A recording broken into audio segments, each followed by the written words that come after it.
Well, welcome everyone. Good evening.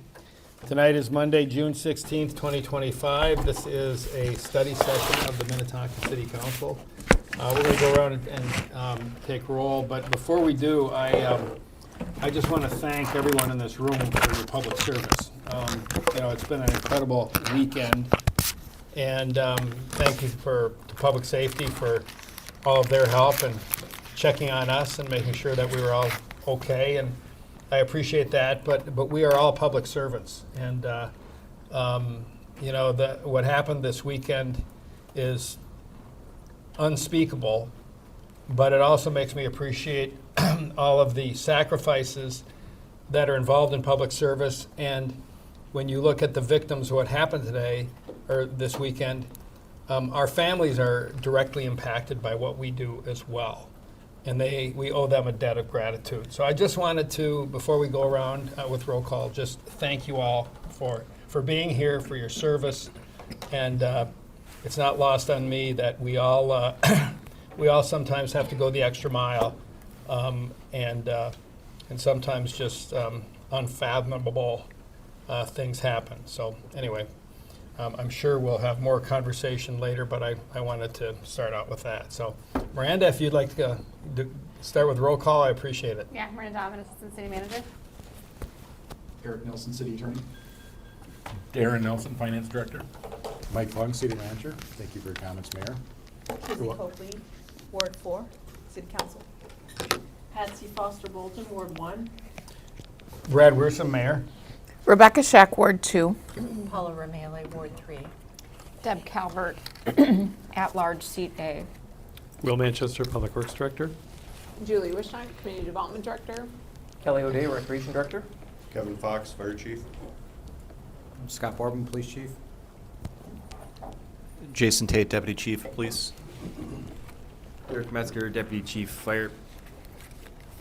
Sarah Westy, Assistant Recreation Director. Leslie Etka, Natural Resources Manager. Matt Kumka, Park and Trail Project Manager. Phil Olson, City Engineer.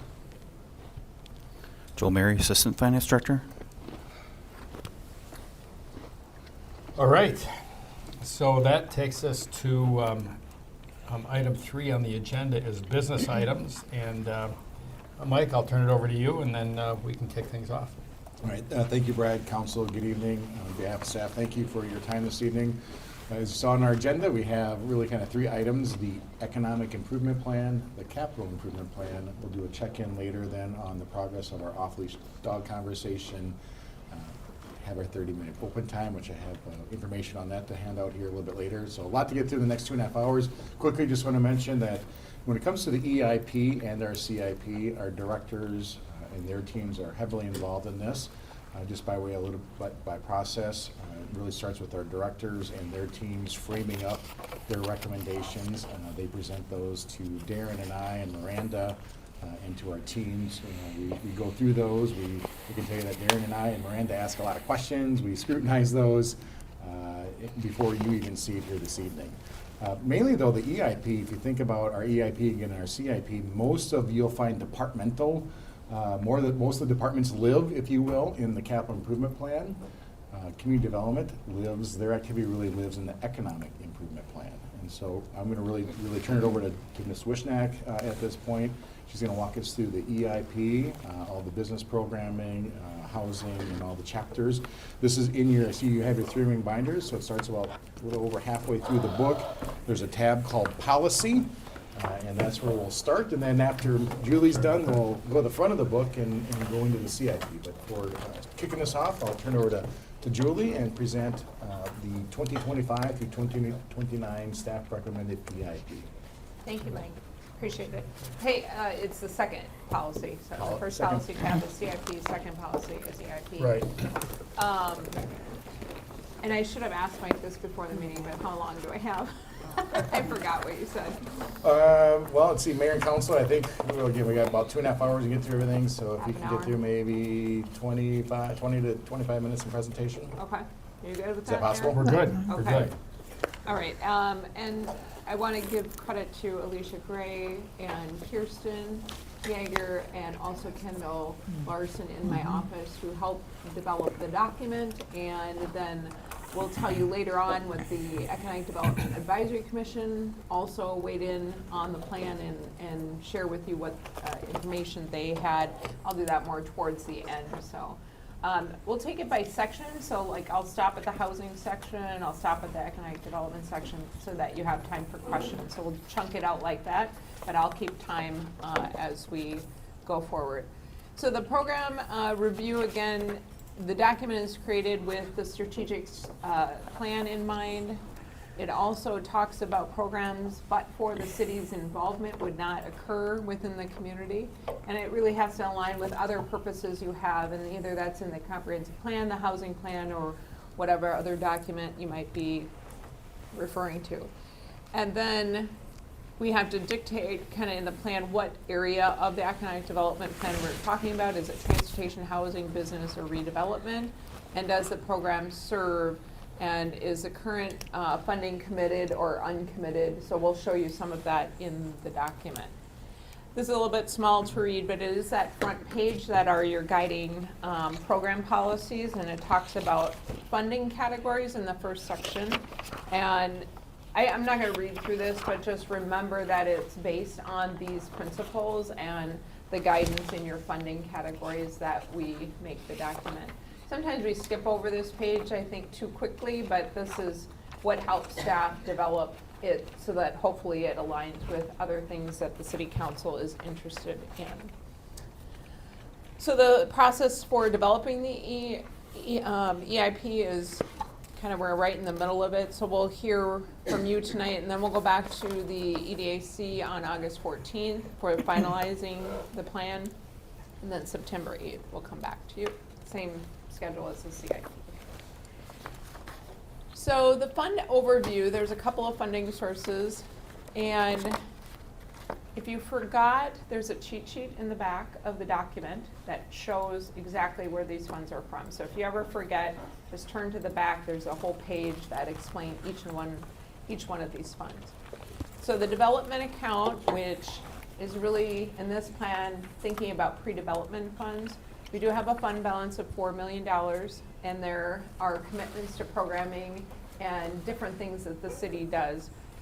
We'll talk later about what those are, but just so that I want you to understand the funds first, and then we'll talk about actual actions later on.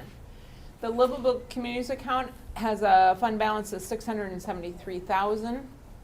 Previously, you used to use that for the Homes Within Reach money, who used it then for rehab of homes and ongoing admin.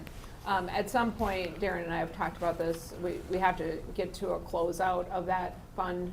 We're not quite there yet because you can only use it for certain things. So just keep that in your mind as something that in the future that should be adjusted and accounted for.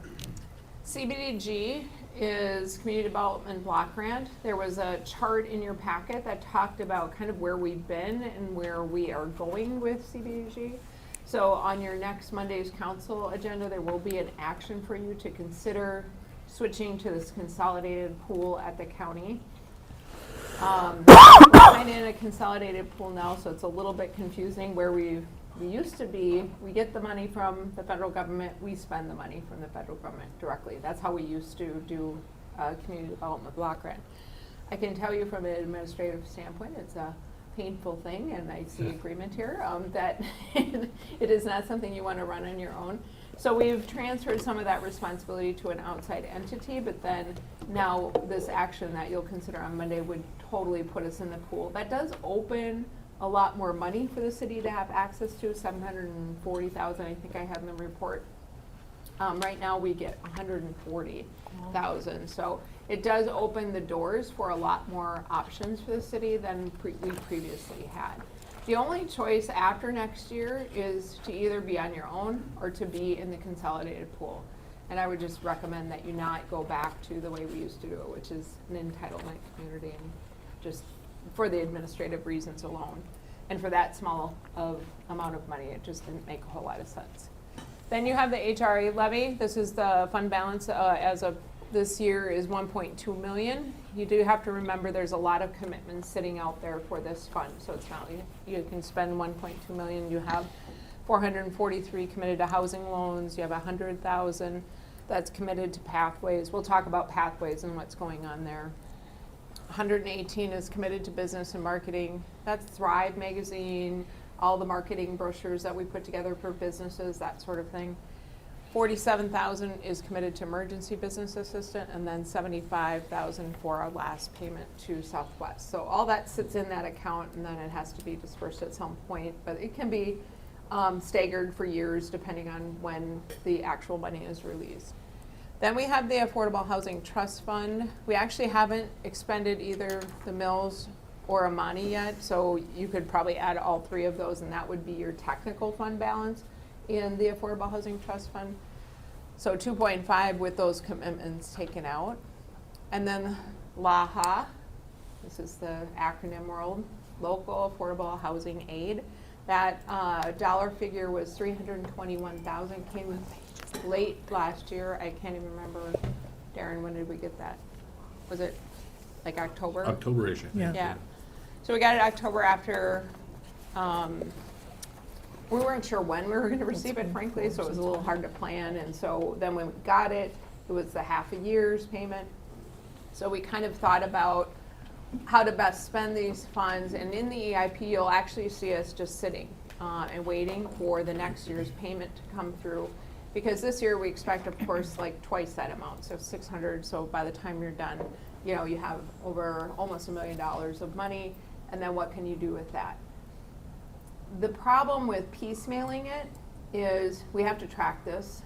Every 4 years it expires. So you either have to spend it in 4 years or give it back to the pool. So that's tracking is one of the concerns that we have. Second thing is you can't use it for existing programming. So you'll see later in the report we talk about pathways to home ownership, and we ran out of money, so we need to refund that and see if the council's engaged in that. We can't use that money for that. It's already a program we have. And so it has to be a new program or a new project. And so you'll want to give it to one project probably for ease of administration, but also ease of tracking over the years. Darren probably would think that's helpful if we if we do that, because otherwise you're sitting there and piecemealing it together over those 4 years. And what if you spend $100,000 this year but didn't spend all of it for next year? You get the problem with that. So hopefully this fund balance raises, and then we can use it on a project like for some affordable units and don't have to do tax increment, that sort of thing. So that's the idea with LAHA. In the 5-year outlook, basically this tells you how much we're thinking in each year for each program. If you forgot what the program is, if you forgot how many people we help, there is a chart in your packet that shows you the stats on everything. So it'll tell you how many loans we made, it'll tell you what, some of the programs tell you demographics, you know, whatever information we have that's in that kind of additional packet, the supplemental information. So over the life of all of this, it's 1.6 million, and that's just the overview. So getting into pathways, you have had lots of activity, and we did one in 2023. That was the first year you did it, and then we had 12 last year. So really ramped up. I think exposure help, marketing help, lots of people were paying attention. 4 loans have been completed this year, and 2 are still in process. So there are, the program funds that we have been expended for this year. So if you asked us what we thought we should do, probably 200,000 more this year. And then in '26, we would think 175. That, again, would come out of that Affordable Housing Trust Fund balance of 2 point, whatever I had on the slide before. So when we get to the end and you think about where we're headed, maybe you can think about that as I talk through the next couple of slides.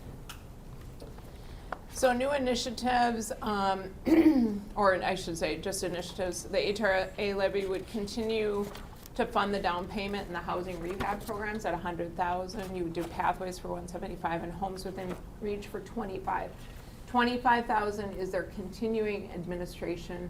They've got a couple of years of cushion for purchasing of houses.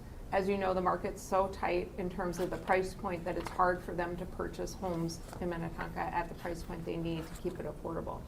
So they haven't produced as much as I think they want to, but we still have a couple of years of cushion for them to purchase homes. So $25,000 is the recommendation to continue their administration for next year.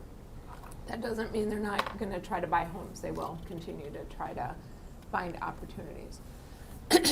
In the Affordable Housing Trust Fund, we're thinking about NOAA,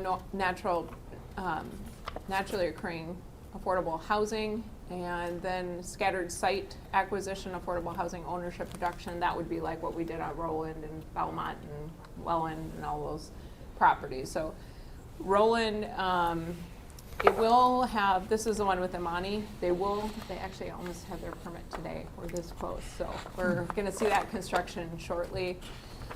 We have talked about maybe selling the Belmont property to Homes Within Reach. That is a remodel. It could be remodeled. So that's something maybe the city council would consider.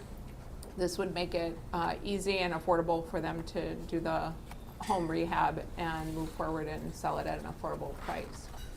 We are exploring manufactured home construction on Baker Road and on the Welland property. Now the Welland property, that home cannot be saved.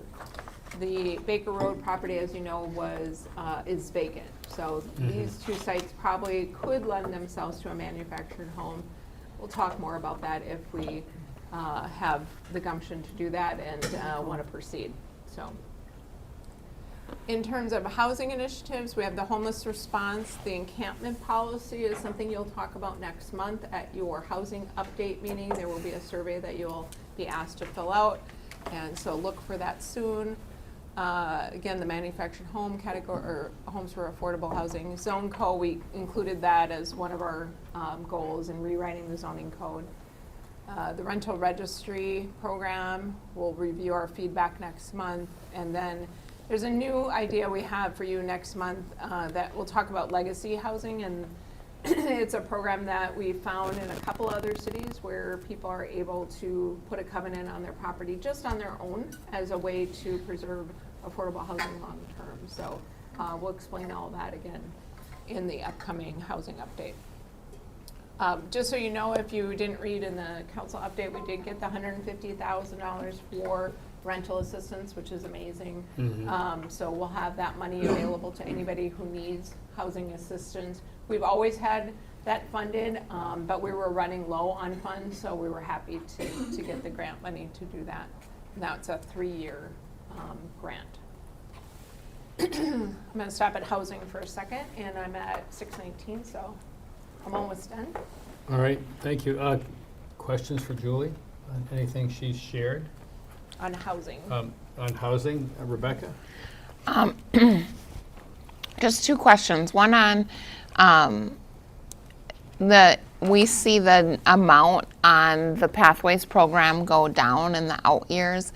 Is the thought that at some point we'll probably see some paybacks? Okay. I'm hopeful. Well, I'm somewhat hopeful, and then I'm not, because I don't want the folks to move, right? Out of their house, but you know, the reality of that is people will move, and maybe some of this will be paid back earlier than we think. So, right. We are not there yet. Actually, no one in the Pathways have sold since they got their Pathways money, so we don't have any history yet of that. Right. And my second question, and maybe this is a conversation for next week, or I don't know, but you know, we see programs that are working, and I think they serve different, you know, functions. But we see maybe some problems with Homes Within Reach being able to meet its mission in Minnetonka. And so I guess I would, you know, I see the out-year funding in that as well, and I think that's a conversation as a council. I don't know if you have a perspective on that. It sounds like you're optimistic that maybe they'll be able to spend the money. Well, I think, you know, I do, I am hopeful that there's always one out there, or that there's a house that comes on the market that maybe is a lower cost. And it does happen, and so they usually jump on it when they have those opportunities. I would say it's getting harder and harder, yes. But when we talked about this a few years ago, if you remember, we had a deep dive on whether or not to continue funding or not. Frankly, in the 20 years I've been here, it's been as high as 275, as low as 125, 25 in some years when the money isn't spent. So it's bounced around. But I think that's a policy call for you all to decide whether or not you want to continue to fund it at the level we have in the plan. And that would be that's anticipate, 125 is one house. Right. That's a Yeah. one house situation. We're at 62. 63, I think, was the number you shared. 63. Yeah. Yeah, just a couple of quick comments, if I may, on that. You know, the state legislature made a lot of money available for housing in recent years, and Homes Within Reach and the executive director there has been pretty aggressive, and she's done a good job of finding houses. I mean, now, admittedly, most of them are not in Minnetonka, but she is finding houses in Minnetonka, and I'm encouraged by the ability and the kind of the initiative that they've demonstrated. They've done more houses as an organization in recent years than ever in their history, and they're doing pretty well. So I'm somewhat optimistic on their ability to find houses, because you don't need a lot of houses in Minnetonka. You just need one or two at a time, and they're out there. They're tougher to get, but it's doable. So I'm encouraged that they can still do work in Minnetonka. And then, just an aside, I don't know if anybody saw 60 Minutes last night, but it was, Add it on for a minute. there was a story about 3D printing. Oh, yeah. And it was 3D printing houses, and they're talking about 3D printing houses on Mars. But they're also talking, you know, I mean, if we fundamentally change our worldview on what housing construction is, because the big thing with new housing is that it's so darned expensive, and it's not getting cheaper, as we demonstrate in a couple examples in our city. But I'm optimistic and encouraged that maybe there's technology out there that can enable the cost of housing to come down.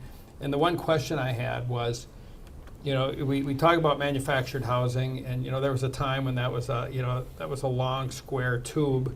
You know, and it was a mobile home. But manufactured housing today is it's difficult to tell the difference between manufactured housing and stick-built housing. And you know, so I'd be interested in maybe having the council get a little more educated on the options in manufactured housing that exist, because I think we kind of put that as, well, that's not right for Minnetonka, but I think it could be very right for Minnetonka, and the challenge is anything that we can do to drive cost out of housing production is what we want to do. So that's an area that I'm very interested in.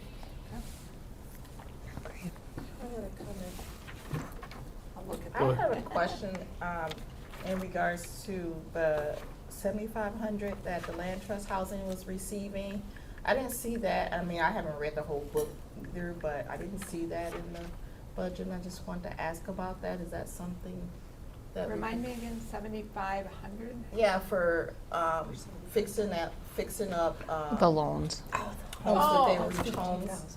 Oh, So I was wondering about that. Is that something that could be as part of the budget, or? yeah, we would have to bring that to you separately. So we would have to say, you know, council, do you want to sell the Roland, I'm getting mixed up She's with. talking about the loans The for, loans, specifically for homes within reach, people The in the rehab program. Oh, Yeah. the rehab grant, sorry, the 7,500. 100 per. 100 per house, sorry, I'm mixed up, I'm thinking about Welland for a second. There's nothing in the budget that shows that program reinstated or in the EIP, so that there's no program for that Is noted. that Other than the LAHA? housing loan program in general. Okay, so my question is that something that we could talk about, because that's something that I had mentioned before. And so I know that you said that the LAHA funding, is that something that the LAHA could possibly fund? That's unclear. I think we'd have to go back. LAHA, I'm not sure that would work. Affordable Housing Trust Fund would work for that program. I'm worried about LAHA because we've had that program before. It's not a new program. So I'm not sure how the state would see that. So you'd have to use a different fund, but that option is available to you if the council agrees. Okay. So maybe that's something that we could talk about before we finalize the budget. It would be the EIP document. It would not be. Well, the EIP, whatever Yeah. it takes, I don't know all the terminology, I think but- it would have to be in the EIP because it would be a housing program. And then you would determine the funding source in this document. And then we would execute it through our program setup. We'd have a new program set up for Homes Within Reach again. Okay. Okay. A quick question, just a follow-up on that. Yep. Just, what would be the difference between that and like the other, like general, Home rehabilitation. home Yeah. rehab? Is there something, I don't know the background of this No, as well. in Okay. terms of income, no. In terms of who has access to the funds, yes. So originally, the 7,500 was available to only those 63 homes that were in, it was targeted to people who were living in the Homes Within Reach homes. Got it. And I can't remember my stats, because maybe you remember, but it was about half the people who lived in those homes accessed those funds for some project. So there were 30-some recipients. Money had to go back. It went away. It was CDBG money. We couldn't reuse it, so we had to give it back, and that program was over. So it's no longer active, and we don't have that program. So it was formerly But funded could by- somebody in a Homes Within Reach home, if you were asking, could they get a regular home improvement loan? Yes. Okay. It's the same AMI 80% Okay. area median income. So it's just kind of duplicating, but it's just, it would be duplicating, but. depends on- Or it's just kind of, set asides, kind of. in a It sense. depends on how targeted you want to make it. So Okay. when you Got make it available to 24,000 households, that's very different than making it available to 63 households. Are we going through that funding, usually? I mean, are we using up all of our? Not funding? all of it, no. Okay. It rolls year to year, and then we get paybacks, and so it kind of self-funds a little bit, and Oh, then we okay. get some of it, reallocated in the, let me go back, 100,000 would be on Got the it. top. Thanks for explaining that. I just wasn't sure since I Yeah. didn't know the. There's a the- few programs, so. Yeah. And There then are. I just had a quick comment. I spoke with Representative Falconer last week, and he knows of my interest in social housing. And apparently there are some kind of talks going on in the state legislature about that. So I just kind of wanted to put a note on that, put a pin in, or not put a pin in that, but just kind of make folks aware, and something certainly. If we Can are you all say talking- that louder, Paula? Social housing, Okay. kind of what's also known as the Vienna model. It's basically where you have public housing where you income qualify in, but you never income disqualify out. So anyway, I've talked to several other council members about this, but apparently it's starting to get traction in the state legislature, so hopefully we can keep an eye on that, maybe, not in terms of funding for next year or anything like that, but just more of a, let's keep an eye on that and see if that's something that we want to help, encourage or be involved in, kind of looking more at the long term for for longer, medium term, hopefully. All right, are you good? Or- I'm good. Okay, everyone? you- Just one quick thing. I just want to know if there's anything that we as council members can do about helping to promote the building of condos. Because I really feel like here in Minnetonka especially, people want to own, but they don't necessarily want the lawn maintenance. They might want the HOA, they want the single level living or whatever it is. And it's, I think that the policies that are making it hard to do that, I mean, I think there's a Yeah. market for that. State law, yeah. Yeah, I totally agree with that. And the other piece of it is that condos are cheaper than houses. So, affordable house may be, the median house price in Minnetonka is $520,000. If we had a supply of condos, the median house price of condos would not be that. It might be $250 or $300 or something like that. They're dramatically lower cost. That creates home ownership opportunities for more people. I mean, I know my son owns a condo. He doesn't own a house. He owns a condo because that's what he can afford to get into.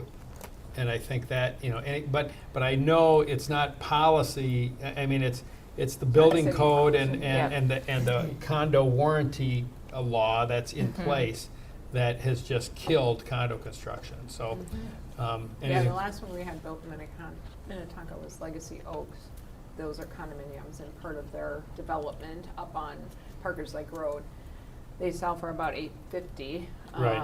not $250. So new construction condos, I think, are higher than probably Right. we anticipate, but it's still a different kind of, we only have about 5,000 townhomes and condos in the city, so Right. it's definitely not the majority of our housing. And I Yeah. just get, I do get weary of just, rental apartments, because there is a market for people in apartment-style buildings. That and want- co-ops. Yes. Yeah. Right? Yeah. Co-ops. Exactly. So yeah, anything, I mean, I agree with what Deb said. Anything we can do to lean in and encourage that, but there are some fundamental changes that need to take place, and that needs to be done by the And state li- legislature. And enlist us. Tell us what to say and who to say it to. We'll go do Yeah, it. there's a lot of organizations that work on the condo law and have for many years and haven't been successful, but there's a lot of organizations that have proposed language, and so I can give you some of that. That would be great. Language. All right. Okay, I'm way behind Merrick, Okay. so I'm gonna go really fast. Yeah, okay, go. All right. Next, okay. So the business chapter, generally, you kind of know everything that's going on here. We have greater MSP membership that we belong to, that we have business advisory services that we give, outreach, the chambers of commerce work that we do. We do a sewer and sewer accessibility charge loan that if you're in a small business, you need that loan because Yep. you can't afford the charges up front. And then emergency business assistance. We have only had one loan for this, but we do think that as time goes on, we'll get more traction and people will find out about this. So hopefully we'll continue to promote that. And then the last one is the commercial code compliance. We've had people use that as well. So I think those programs are all funded again in the EIP. We're going to be doing some of the business follow-up just to make sure that we connect with all the partner organizations, make sure we understand what everybody has available. We're also doing marketing materials for partner organizations so that they're aware of all these no-cost, low-resource kind of low-cost resources that they can get to. And then everybody loved Thrive in the business survey, so we just need to lift that up more and provide more information. People are really looking to that and absorbing that, so we want to make sure we're putting the right information in. We're also working on our large corporations, as we talked about in our strategic plan. And then we have our commercial market analysis, and if you haven't, I think we talked, did we talk about it? Yeah. And all that follow-up that was identified in there. Also doing business canvassing, that's where somebody's coming out to your door. Someone from our office would be saying, how is everything doing? We've done a little bit of that already in the Glen Lake area specifically, but we'll continue to do that on a more methodical basis. Then Wayzata Chamber, that's this Wednesday if you want to come. The leadership meeting is happening. We have quarterly business meetings, and it's a chance to meet city people and talk to business owners in the community. And that's at Crescent Ridge this time, so that this is the second time there, but. Right, they're- Crescent Ridge at 7:30. 30, yep. And then continued participation in Elevate, some of the technical numbers, 485 hours of technical assistance were provided in the last year, which I thought was really high, and it means people are getting familiar with that and are using that service, which is great. One thing you asked us to do, or I should say EDAC asked us to do, but we thought it was a really great idea to check in with our nonprofits, and so we did that. Kirsten actually spent time calling a variety of nonprofits, so the city has some affiliation with or are located in Minnetonka. And so you can see at the top of the chart, it talks about food, disability, seniors, health, housing, and then a second housing type agency. And you can see their comments and their feedback was kind of all over the board, right? And you can tell too, some of their funding is tied to federal, but not always. It just depends on what organization you're talking to. Some just had local funding, like for the senior facilities. We're not naming the organizations because we did this under the premise that they would not have their name shared or their organization shared, but they were more forthcoming, I think, to share all of the information with us. So really, the one that I picked up on, people are concerned about SNAP being eliminated. We've heard that for a while, so that was confirmed. Concerned about Older American Act funds, as a lot of their funding is attributed to that. I'm trying to think.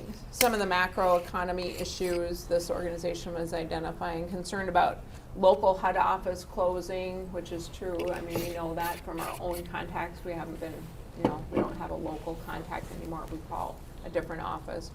So all of this to be said, I don't know that I have 3 key messages for you, but just know that they were contacted, and everybody was really appreciative of that contact from the city. They were happy that we had reached out and that we made some effort to check in with them, make sure they were okay. So I think everybody's existing as is. No one's closing their doors, but definitely lots of things to watch as they move ahead next year.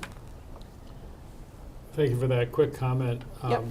I think just continuing to do this, I hope it's not too big a lift for staff, but I think communicating to our business community that we are here to partner with them, and just that reminder every once in a while, because I think sometimes businesses don't think of the city, and if we have that touch point once a year or twice a year maybe, but once a year, I think that really that pays two-way, is very valuable as a two-way street, and we become a resource that they might have not otherwise thought of. So I think it's really good that we did that, so thank you. You're welcome. I have one comment. Yep. I'm wondering about, I talk about this a lot too, but for new businesses coming in our city, are we reaching out or canvassing? And I know you have the Thrive and all of that, but I ran into a resident in a grocery store, Somalian woman who, I was just talking to her and she was, we're talking about business. And she said, Kizzy, I'm cooking out my house, my apartment, and I'm selling food, plates from my apartment building because, I haven't been able to connect with your city with doing business. And I said, well, me too. I said, I agree. I'm the same way. Like, this is what I do too. And so she said, well, how do you? I said, well, first of all, you got to start coming to the city, talking about what your needs are. I said, I've been talking to them about it, but I can't do it by myself. I said, I need your help to do that. And so I just want us to know that there is people in our city, and I'm talking about particular right now. I know Black and brown folks in this city who wants to do business, who have been trying, but haven't been successful because they haven't figured out how to navigate our system. So, and including myself. So, how can we do more of that? And I know we have Elevate. I've used Elevate. I even told other folks, there's a program, Elevate. It's a really good program. I love it. Did you like it? I love it. Awesome. Like it's really good. It's awesome. So I tell people about it, but I just want to make sure that we are reaching out to those folks who are not typically at the table. Good point. Yeah, I would say that, because I think that's on the top of our minds a lot as we think about these programs. I think that reaching out to folks, sometimes it's in a bricks and mortar, right? We're going to a business, we're in Glen Lake, we might see lots of people in a strip mall or something like that. But if you're talking about home-based type businesses, I would say, yeah, we're not getting to those folks. I would say open a business is usually the only way we're talking to them, because they hear about like open a business. Okay, I'm trying to open a business. That's usually how we get to those folks. But typically, no, we're not knocking on their door because we don't know they're there. Right. So, yeah, anything you can do to encourage, and a lot of our promotional stuff and our information that we have encourages them to sign up, contact, call, visit, or reach out to Elevate or open a business. So there's a lot of ways to plug in, but whether or not people are using that, and I always look for new ideas on how to do that. I think canvassing, maybe just like you just said, canvassing for other business, I think that might be a really good idea. I think canvassing is always good when you can't reach, I mean, in anything that we do, even with just welcoming people to our neighborhood. I know Brooklyn Park does that. They have the welcome package. And I think some of that would be very helpful for a lot of things that we do in Minnetonka. And really briefly, I mean, leveraging the chamber to help, because one thing I know as a business owner, talks to a lot of business owners, people love to talk about themselves and how they got successful. So some kind of mentorship or whatever would be, because you're here and you can really, and Elevate can be people and from outside the city. So yeah, I've been very happy with Elevate. It's just whether or not people know about them, that's one thing, and try to get them to make that phone call and get them to, reach out. I think it's on them sometimes, and sometimes that doesn't feel good. They want more of a personal touch, and so I think that canvassing does fulfill that need to get right into somebody's place of business. Well, I'm just wondering about the places where maybe doing some things non-traditionally. Where do people find community? And I think a lot of times that could be faith communities and so forth, and maybe trying to reach out through churches and synagogues and mosques and say, because I think wherever people find community is perhaps where we can reach non-traditional groups. And even, I know that Homes Within Reach would have puts up things on bulletin boards. And if you're looking for a house, you tear it, like you did in college, you tear it off, and here's the website or phone number. But I'm thinking about maybe for some of these business support things, we're doing that in apartment buildings and places where people come together. Just seeking non-traditional ways to meet people where they are. That's good, Mayor. That's real good. See, I'm learning. That's I'm learning. really good. Anyway. Coffee shops. Yes. Yeah. Well, we'll keep doing the canvassing and see how we proceed with that, and Good. Continue to keep that top of mind. Thank All you. right. We gotta Are we keep done with rolling. that? Yeah, we're Okay. good. Let's see. We covered that. Oh, the only other thing just so you know, we do respond to site requests. These are called broadcasts. They come from the greater MSP. They shoot us an email. They say, we're looking for space, right? They have a certain square footage. It's a certain type of company. They will never tell us who it is. But we respond to those probably weekly, if not every other week. There's always some search going on. With the office vacancy that was noted in the commercial study, and by the way, it was like 16.5. It's expected to grow next year as we have some of these bigger vacancies happening. But we had, let's see if I say it right, Darren, 15% of our property value is tied up in commercial real estate. 25% of our tax capacity is in the office commercial market. So it's not all of your property tax, but it's something to pay attention to, and that's why we respond to these site requests.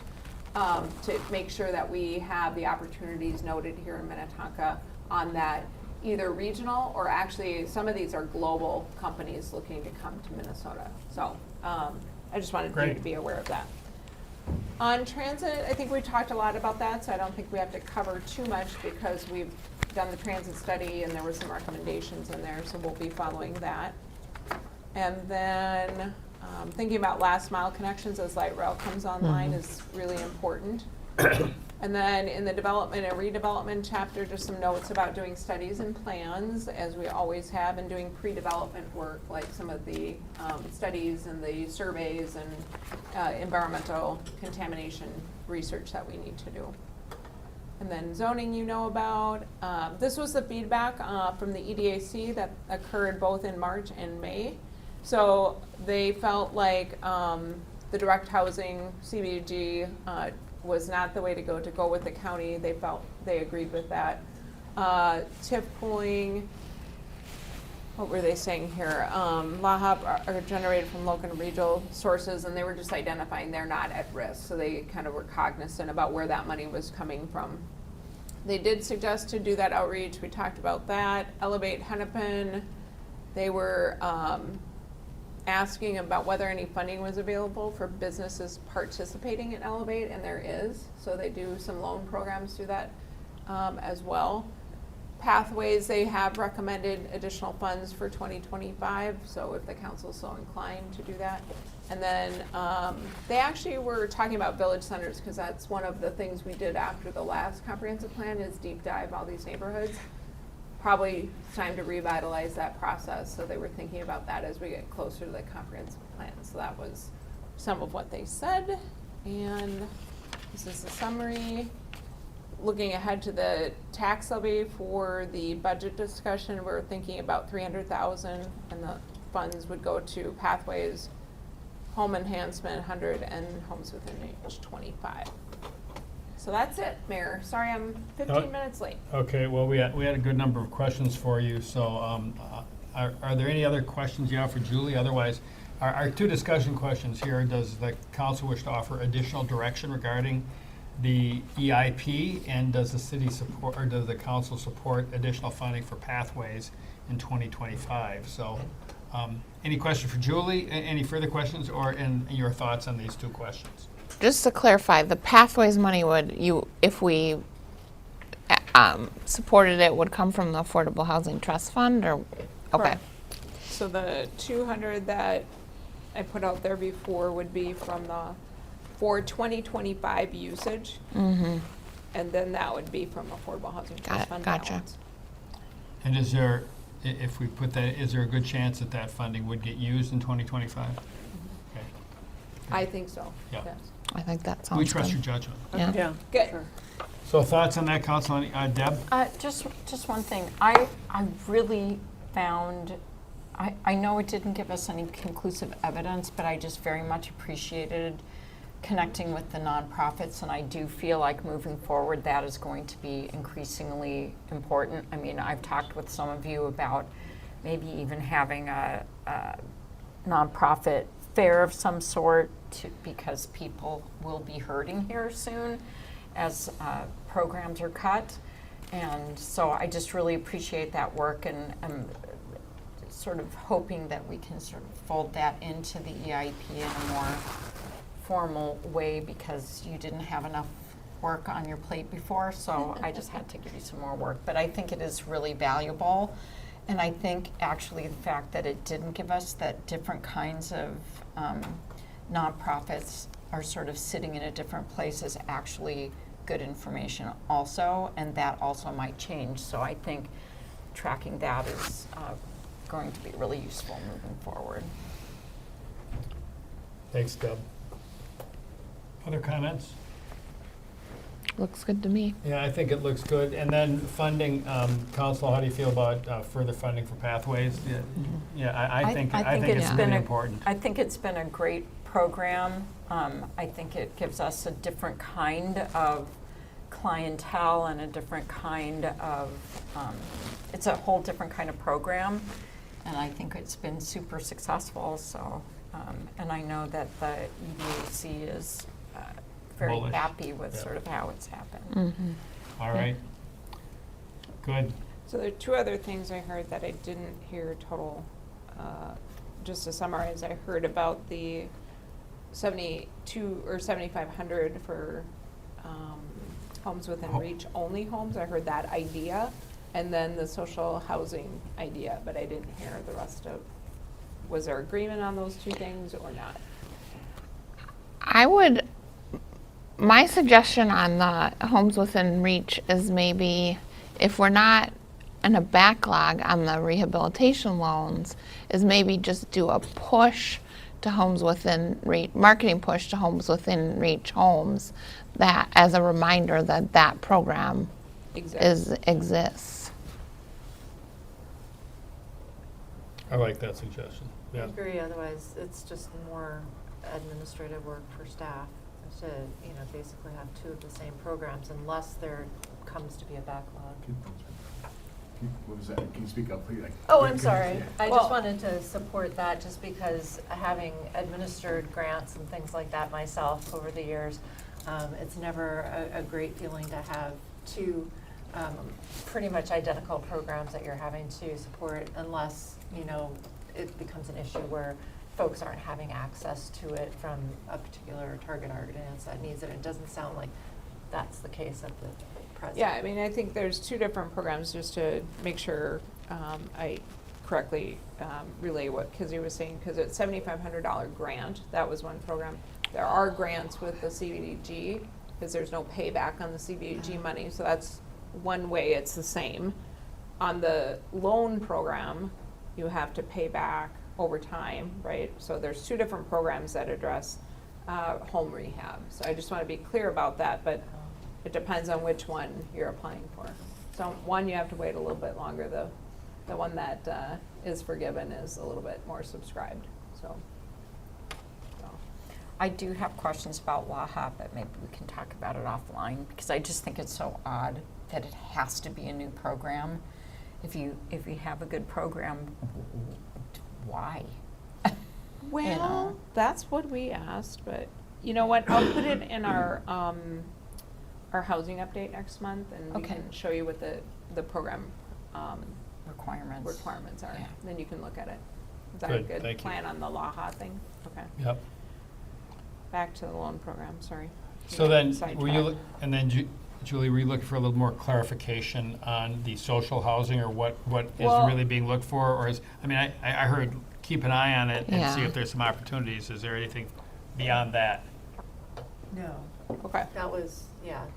I Keep an mean, eye out, okay. More See- as if there's some staff. Look that for want- opportunities. Yeah, look for opportunities and kind of keep tabs on what's going on at the state level. And I'm so intrigued by the manufactured housing. I mean, I almost feel like we need to sort of lay eyes on what the modern products are, because it's so different. I mean, I've lived in mobile homes, and I've lived in single wide, I've lived in double wide. I mean, it was okay. Back then, it wasn't up to sort of Minnetonka housing standards, I'd say, but I think it's different now, and some of them really just look like homes, and I think it would be very intriguing. John Right. Druids would be happy. John I know Druids. I've seen in the, in some of the NLC things, the shipping container Right, yeah. homes, which, I mean, it sounds like, shipping, but like, again, it does, when the finished product does not look like a shipping container. Right. No, there's been a lot of interesting things, but Yeah. I am very interested too. in new approaches, given the expense of new construction, new approaches to securing housing.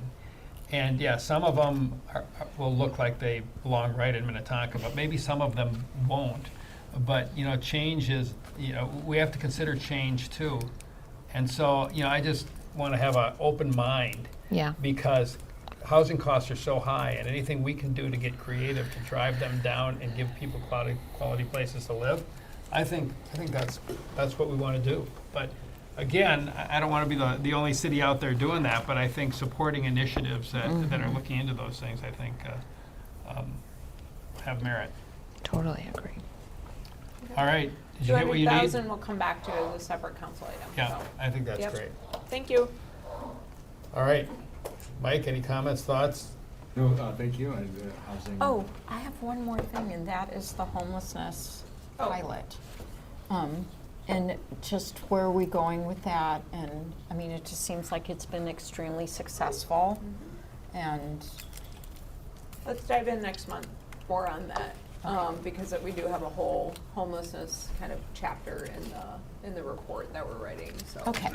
We can do it, and that, we still have one more opportunity here to get it, amended based on your comments from that too. okay. Craig, good. Yeah, just a final thing, following up on our conversation, Mike, just the fact that this isn't the last bite at this apple. Right. Just wanted to confirm that we can kind of circle back. I think a lot of us were not very focused this weekend. And so there might be things that pop up. Well, I think on the EIP, that's for sure, because we have housing next month, so Right. that, there's time to do that. I don't know that you have the Okay, same yeah. pleasure on CIP. Yeah. So- Got Well, it. we're not finalizing either tonight. Yeah. but Right. Great, Right. thank you. I don't know if you have anything to add to that. No, thank you, Council. I know we were trying to get through a lot here tonight. Obviously, this is not your first bite of the proverbial apple. We have Darren will touch on our timeline coming up for the rest of this budget season, as we call it. And so, yes, in September, I think, is when you'll see it again. Certainly with some of the housing, we'll spend some more time in July. As we often say, all things housing in July. So we'll dive a little deeper into some of the things we talked about this evening. Good. Thank you. Right, otherwise, yeah, thank you for those comments. Great feedback from council. We'll just transition now, if we can, into the CIP.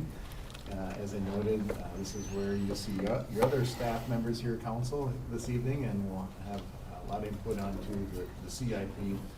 I'll first start off with, let's get you want the mouse or the keyboard? So just remind you of the questions. These were in the staff report, and so as we go through tonight's presentation, again, about 20 minutes, Darren and I have with you this evening. We'll go into the book. So you'll turn your 3-ring binder to the front, and that's where we'll start with the CIP. And I think, as I talked with Brad earlier today, after Darren and I present, we'll go kind of more Chapter by chapter. Chapter by chapter through the document. A couple of things that were teed up in questions, and they are: what questions and/or discussion points does the council have in regards to the preliminary 2026 to 2030 CIP projects, the funding or the tax levy? And then, as discussed in a previous study session, is there any preliminary consideration to support a property tax supported general obligation capital bond? A lot of words there, but basically GOJET, perhaps in that $7 to $10 million range, to remodel the community center and fire station number 2 improvements. So keep that in the back of your mind again as we progress through this. There will be some direction that we'll ultimately need from you. Moving into the next slide. Now, you're familiar with the 3-legged stool, the infamous 3-legged stool. Now, I was teed this up, and I was called, this is now the peacock, so we'll call this the peacock grab. So when you think about the CIP and why this is important, how we tee this up, is there are a lot of considerations that go into our capital improvement plan. So this big document that you see in front of you really is an outcrop, if you will, of a lot of different documents that come into play. So just moving really that lower left, around that half circle, you have the Natural Resources Master Plan. So that document is significant. Again, these documents, as we say, aren't created and then they just go on a shelf. And so they are living, breathing documents. So you'll see the NFRP come into play. We have the Public Safety Master Plan that you're very familiar with. While it's very operational in nature, there are elements that support our capital improvement plans. The community survey is also instrumental in gaining that feedback into this document. With Public Works related, we have our pavement management plan. So as our Will and Phil work very heavily on the pavement management plan as it relates to 250 miles of road plus in this. We also have then the comprehensive plan that comes into play. So there are elements of our comprehensive plan that get pulled into this document as part of consideration. Our strategic plan, as Julie has already mentioned, with the EIP, certainly with our CIP. We do need to look at our strategic plan and the priorities in our strategic plan and making sure those are being funded. That orange next box, probably hard to see, is asset management. And so the city owns a lot of assets, as you know, in terms of buildings and properties. utilities, buildings, vehicle replacement schedules, so all that in a lot of meat, if you will, in asset management. We also have our trail management plan. As you know, that's an element in the CIP, and certainly we have that planning document that comes into play.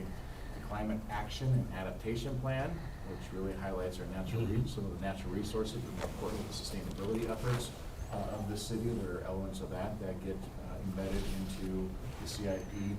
Our park, open spaces, and trails plan. So again, that planning document, the post plan, is woven into the CIP.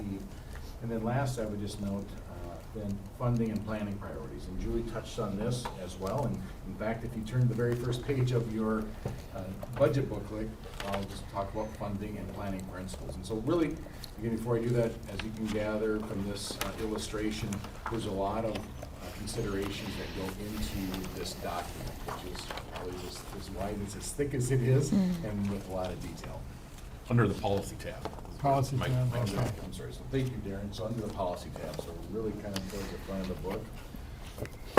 All the considerations. So under that policy tab, You're doing.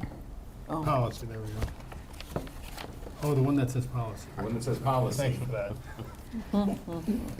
So aside from everything I just mentioned, just to take a minute to talk about our funding principles, again, I don't need to read this verbatim, but really if you look at 1, 2, and 3 noted there, this is again kind of established by our policy. So as we look at CIP and all those documents I just read off to you, projects necessary for public health and safety, legal mandates are certainly through a lens, projects that maintain or make existing systems more efficient. I might even speak to a recent council meeting where we looked at the refrigeration system of the ice arena. So it gives you an example of existing systems where we're looking at efficient, cost benefits, coordination with related projects also are being considered.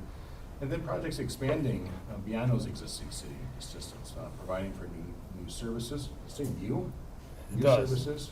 It's a new word. That's what cats say. New services. Must be an actual word because it didn't come up in spell checker. So, New facility and services. Catch it. And so we'll skip the grammatical stuff for this evening and look at the content, and that is for also things that are noted for general community betterment. So those are the principles, and then really quickly as we look at planning principles, again, the CIP supports our city's long-term strategic priorities. It's reflected annually, so we do this again annually. The third bullet point, development of our CIP will be consistent with the operating budget, so we do make sure those do align. And then also, DEI is embedded in this, and I think that's been noted in the staff report. We've seen that in natural resources plan where that really shows up more prevalent. We do have an equity toolkit that was developed here in the last couple of years. So DEI does become an element also through development of all this. Why do I say all that? Is there's just a lot of considerations that go into how we prioritize from staff in our presentation to you here this evening. Real quick then, as it relates to the strategic plan, why that's important is really 2 of our 6 pillars noted there, infrastructure and asset management and financial strength. With infrastructure and asset management, really looking to make sure that we have reliable, high-quality infrastructure. That's really part of the projects that you'll see coming up with street improvement projects, with our trail improvement projects, buildings and facilities. And then for financial strength, why that's important and how we tie our CIP is really making sure we're looking long-term, that we're fiscally responsible, as good stewards of taxpayer money, so that's also reflected in our values. I call this a virtual cycle, and again, this kind of gives you a very quick sense of, again, how this gets cycled every year. We really start in the spring, as you know, with our community survey results. We get input from the community along with last year's performance metrics. That really kind of feeds into our strategic plan updates. We've been very instrumental in changing and making modifications going into 2025 for our new strategic plan. That then again feeds our budget, our CIP and EIP, or really feeds it and drives it. From there, the things that you don't see behind the scenes is our directors do develop work plans based on all that, so we can get more detail in terms of our workloads and our productivity. And really all it leads to is our deliverables, what output and deliverables we're delivering to our community. And then that kind of recycles itself every year. So it gives a real high level overview of how we really pull this together in terms of our processing.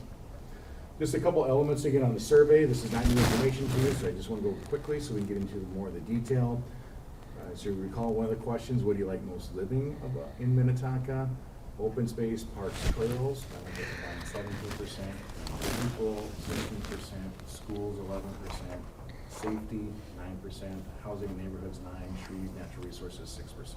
Again, this is information that we look at in terms of, again, kind of looking at where do we get into the numbers, and Darren's gonna get more into the numbers of where these monies are being allocated. What do you like least about living in Minnetonka? Well, nothing, that's always good. High taxes, 22%, as you know. Sidewalks, that's where that sidewalk and trail element comes into play, 13%. Traffic congestion, 6%. Too much development. And then when you consider property taxes you pay and the quality of city services you receive, how do you rate the general value of city services? And the mayor's talked about this in some recent addresses, that when you combine, when you look at that excellent, it's 12%, go to 76%. So we're in that, again, kind of almost 90% when you combine those two. If you could see an increase in the property tax levy, what would be your highest priority? Whoops. Thank you, Aaron. Streets, almost 30%, parks and trails, 26%, police and fire, 25%. So kind of really keep that in the back of your mind as you see some of these numbers coming up. Would you favor or oppose an increase in your city property taxes if we're needed to maintain city services at the current level? 80% favor. And then last, what park amenities does your household use most often? And trails. Again, we ask this question so we understand what people are using for amenities, and we want to again make sure we have capital improvement plans that match that. Trails, 31%, playground equipment, Off-Leash Dog Park is noted there, athletic fields, pickleball courts, tennis courts all made the list. Now, just to really kind of put things in perspective for the CIP, I'll just note, I think the mouse will work here. Oops, this mouse. So again, as you've heard me say repeatedly over the years, I think you, at some point maybe I'll just quiz you to make sure you've captured everything I've repeated over the years, and that is property taxes goes the three different things: operations, debt, and capital. And so again, tonight is about capital, as presented at our budget kickoff. Again, early projections are a levy increase. This is 2025, so this is the current. Current. Yes. Sorry, current. 2025, thank you. 2025 was 7.323% on property taxes. If you recall, going into this year, we had budgeted $0 for capital. So it really kind of setting the stage. As a reminder, as we went in from 24 to 25, that CIP levy was flat. So tonight we'll show where we're trying to make some headway on that, because we know there's some real challenges coming up with cost of inflation, cost of purchasing goods, and the pressures that we're feeling on keeping up with the needs that we've identified. I'm going to turn it over at this point to Darren. So again, I just kind of wanted to set the stage for you. I've already acknowledged the work of our department heads and our directors. Other team members are here this evening as we kind of go through some of the real thickness of our CIP, and a lot of projects identified. A little more dollars involved in the CIP than in the EIP. With that, I'll turn it over to Darren as we dive deeper. So, thank you. Thank you, Mike. Good evening, Mayor, Council. Just quickly going over the budget calendar. You've seen this multiple times at this point in time. The red date is where we're at today, so we're at the CIP, EIP study session. Our next budget meeting will be in August, and that's where we'll look at the operating budget, look at our total levy forecast at that point in time. That'll include operations, and then obviously capital will be built in at that same point in time. September, we will come back to a formal council meeting to adopt a preliminary levy, and that's also the time that we typically adopt the CIP and EIP at that point in time as well too. So you'll get an opportunity to discuss the CIP, EIP at that point in time as well too. So tonight's not necessarily the last night of the CIP, but we do have another opportunity at this point in time. It won't be in a study session setting; it'll be more in a formal council meeting at that point in time. Then obviously you come back again in November with more details in a workshop setting with the operational budget piece of that, and then we'll come back into December and approve the final budget on that end of it and such. So all the stuff you've seen. Uh-oh. What did I do? I just hit a button. Oh. Okay, there we go. Oh, thank goodness. All right, so a little bit about the CIP. I'll just touch on it briefly. CIP is a planning document. It truly is part of our budget process. It's not the budget. We take those current year projects and move them into the final budget in that October, November timeframe and such like that. So everything we see here tonight is basically a plan that we then will move in that first year of the plan into a formal budget process at that point in time. And obviously, this is an integral part of the strategic plan as the CIP, as it touches on a lot of our pillars on that end of it and such. Again, a couple of years ago, or probably a few years ago now at this point in time, we did a concerted effort to identify both our sustainable projects and our stewardship projects. And so we tried to go through and identify those as best we can. It's not an exact science, so if there's items on there that we may have missed or overlooked or are stretch, please let us know on that end of it and such like that. But we tried to point that out, so we have identifiers on each of those pages with for sustainability and stewardship on that end of it and such. So when we look at the CIP, and I have one typo in here already, we look at what it funds, and this 2026 to 2030 CIP funds about $165 million worth of projects over that time frame. Last year, the CIP was about $212 million, so we're dropped down significantly this year, but basically a big chunk of that is due to a couple projects. The Excelsior Boulevard project that we are doing in conjunction with Hennepin County. They have a large cost share portion of that. Last year, we brought that cost share into the CIP. This year, we kind of took that out because it just kind of skews the number so much on that end of it, because it's so many millions of dollars on that project. And the same with Three Rivers Park District with a couple of their trails along Baker Road. There's a large cost share on those projects, and so we took those out just to make it a little bit more comparable from year to year on that end of it. So this 2025 CIP will kind of skew things for a few years, but we're trying to keep it kind of an apples to apples comparison. Darren, if I may, just for clarity, when you say you took that out, the spending is still there, but the primary source of the spending is Hennepin County, and so that makes the numbers look weird, when in reality, the spending's still gonna be there, the project's still there, but you avoided skewing the numbers because we have this money come from the outside that is not typical. Is that a fair statement? Correct, you're absolutely right, Mayor, 100% there. So yes, the project is still ongoing, the fundings are all still there. Hennepin County's share is just not included as an expenditure in our reports or our projects at this point. So. Thank you.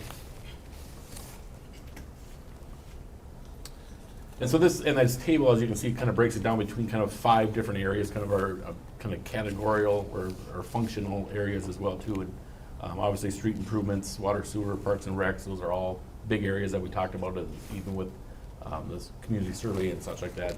It all kind of reflects in here of where those dollars are being spent across the organization. Oh, and this is really small compared to what I thought it was going to go up as. Everything was That very. button that accidentally hit tonight. Things were small this year, or I'm just getting I know, older. I think, so we did have a new software, our software Did you have a hard time program. with Is our that? same software program that we've had in previous years, but they upgraded to a cloud-based version of that. And so the font is the biggest that they have. The original font that we printed was, I got to our first meeting and I could not read what was actually there on that end of it. So this is a breakdown of really the category, that each of the chapters basically in the CIP. And so you can kind of see the breakdown there. The biggest part is the street improvement piece of that is historically kind of our biggest areas on that end of it.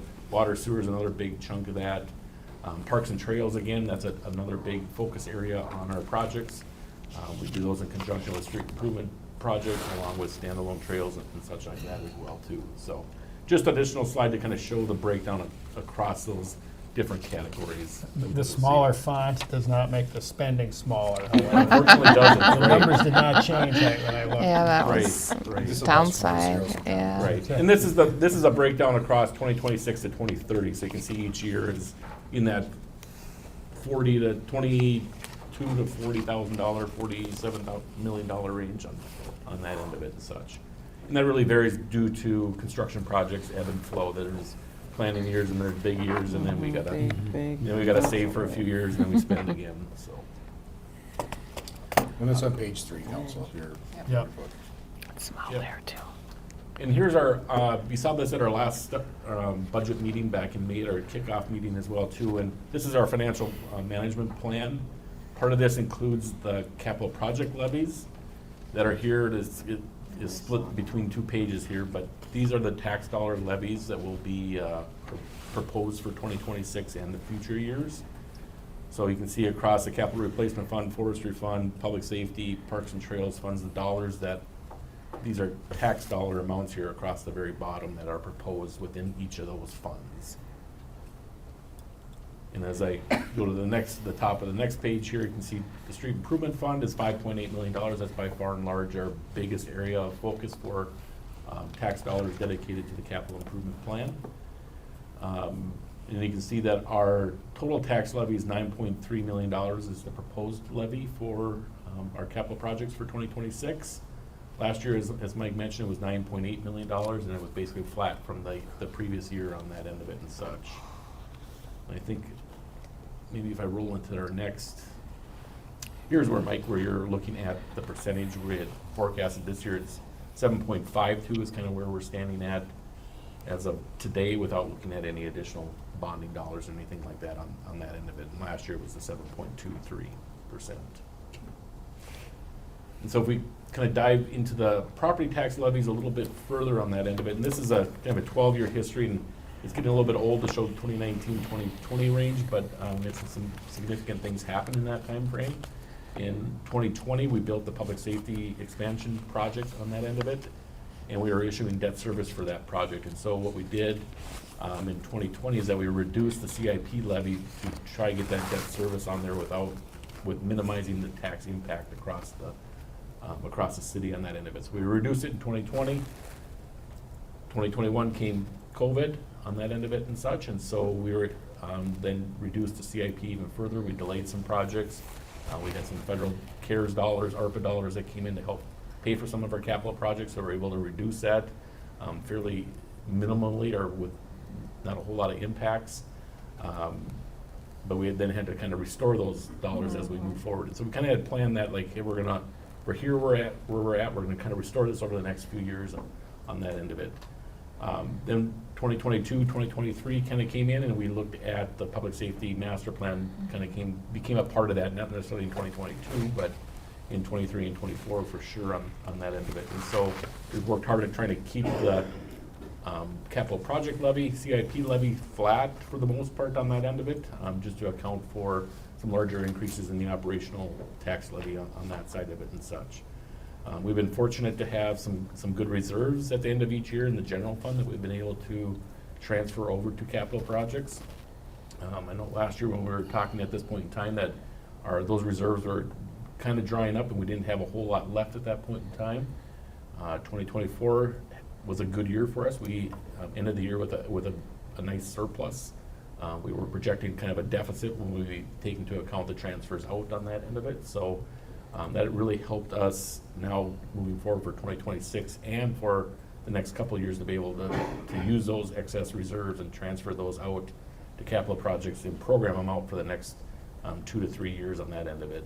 It'll still leave us in a point, those are one-time dollars. We'll still need to focus, as we kind of near the end or the middle or the end of the public safety implementation plan, to kind of have to reshift some of that focus back to the CIP levies, just as projects and cost of living and all those types of things impact the capital side of things as well too. And so you can see that's why 2029, 2030 are higher.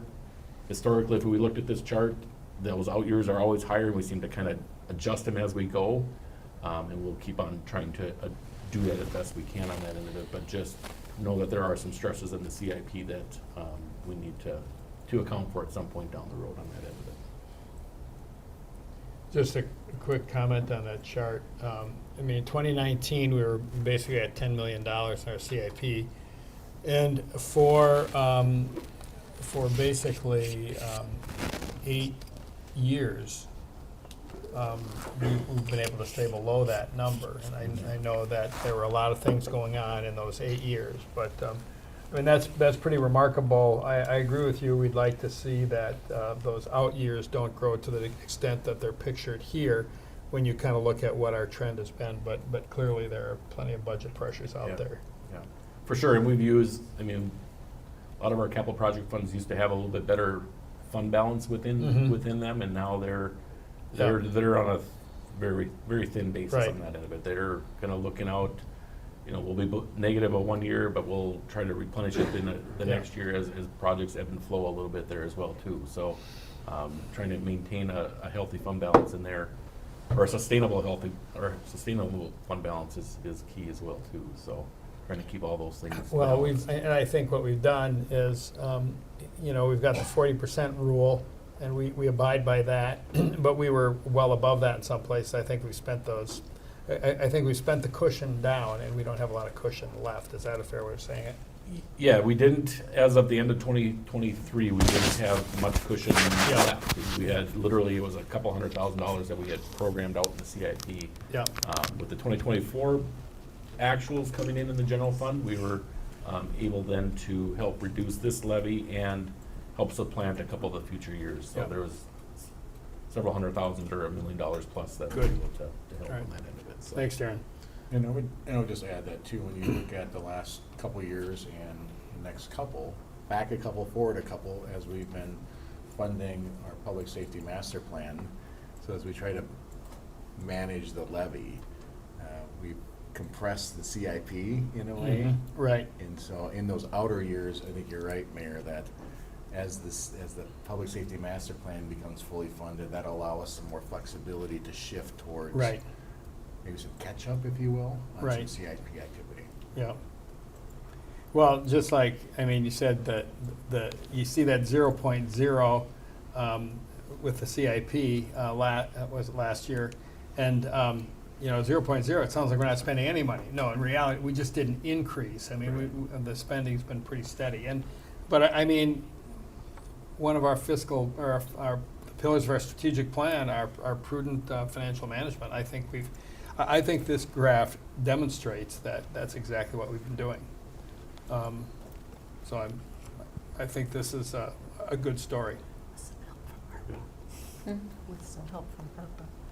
Good, and then kind of the piggyback off of that with our strategic plan a little bit is one of those desired outcomes is to find other funding sources for our CIP as well too. And so, we did a great job of that in the Hopkins Crossroad Trail. It was, what is it, $5.4 million project, and we leveraged that with $4.1 million in grants across federal, state, county levels, all those types of things on that end of it. So that really allowed us to do more trail expansion sooner on that end of it. So that we have several other grants. So we have the solar array projects that are going on with Fire Station, Ice Arena, and then the standalone one as well too. We got 50% funding on that one. Some of the relief grants. Is it spelled relief wrong, or I spelled it right? Actually, wrong for Leslie's grant itself, and then some stormwater funding for Grollo Elementary as well too. So we're really trying to leverage a lot of our grant dollars, trying to look for those. We've given updates on our grant tracker spreadsheet as well too. There's operational grants, but there's also lots of capital grants as well too that we're trying to maximize and leverage our tax dollars as best we can across the organization. So I'll turn it over to you, Mayor, a little bit. So these are the projects that were called out in the staff report.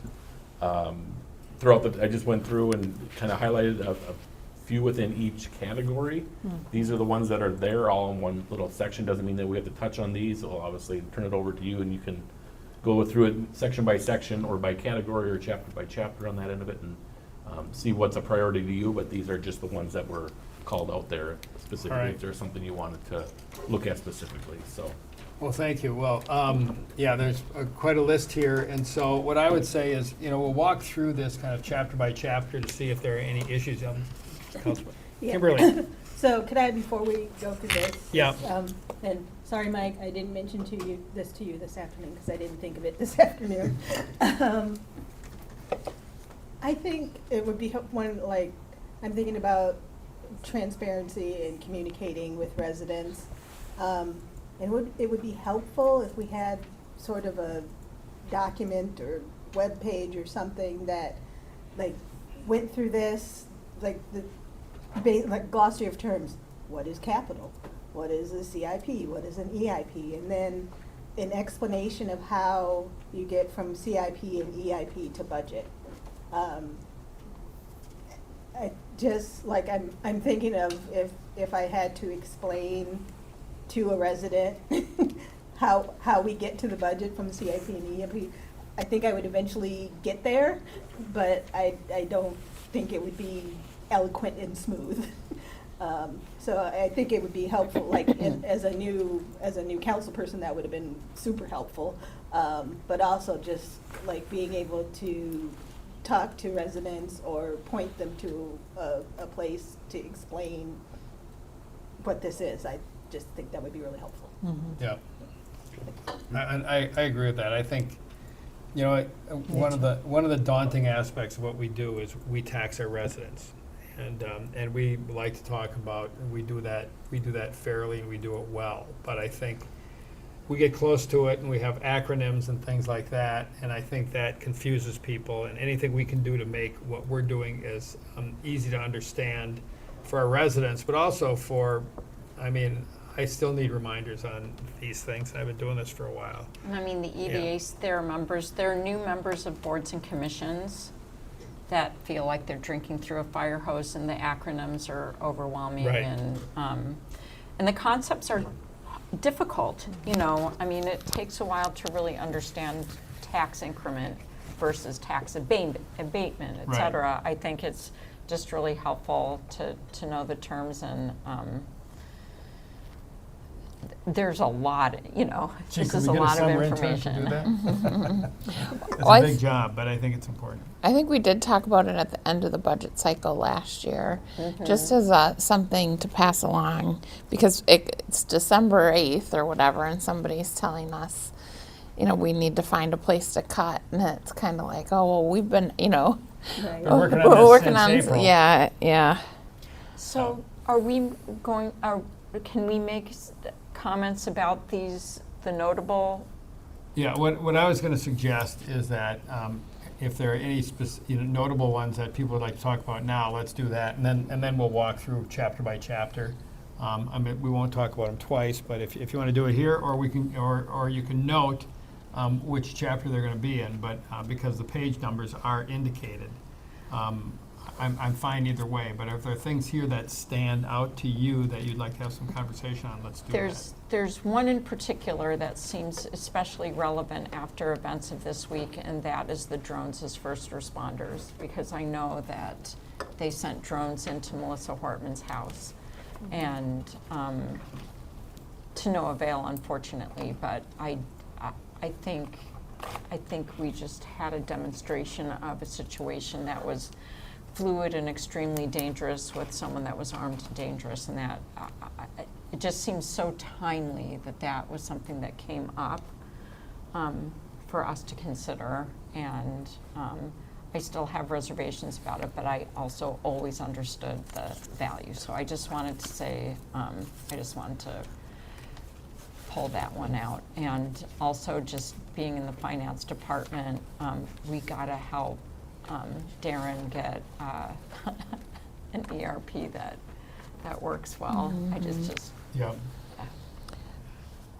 I mean, to me, what's notable about the notables is that they all, we've been talking about them all for a long time, and they all make a lot of sense to me. You know, nothing. I've got a few comments on other things, but I think that they all make sense. There are some things that I think we pull out of here if we go forward with some of the bigger projects, whether that's fire stations, community center, Williston and Marsh. And so I think that's something that we have to be thoughtful about as well.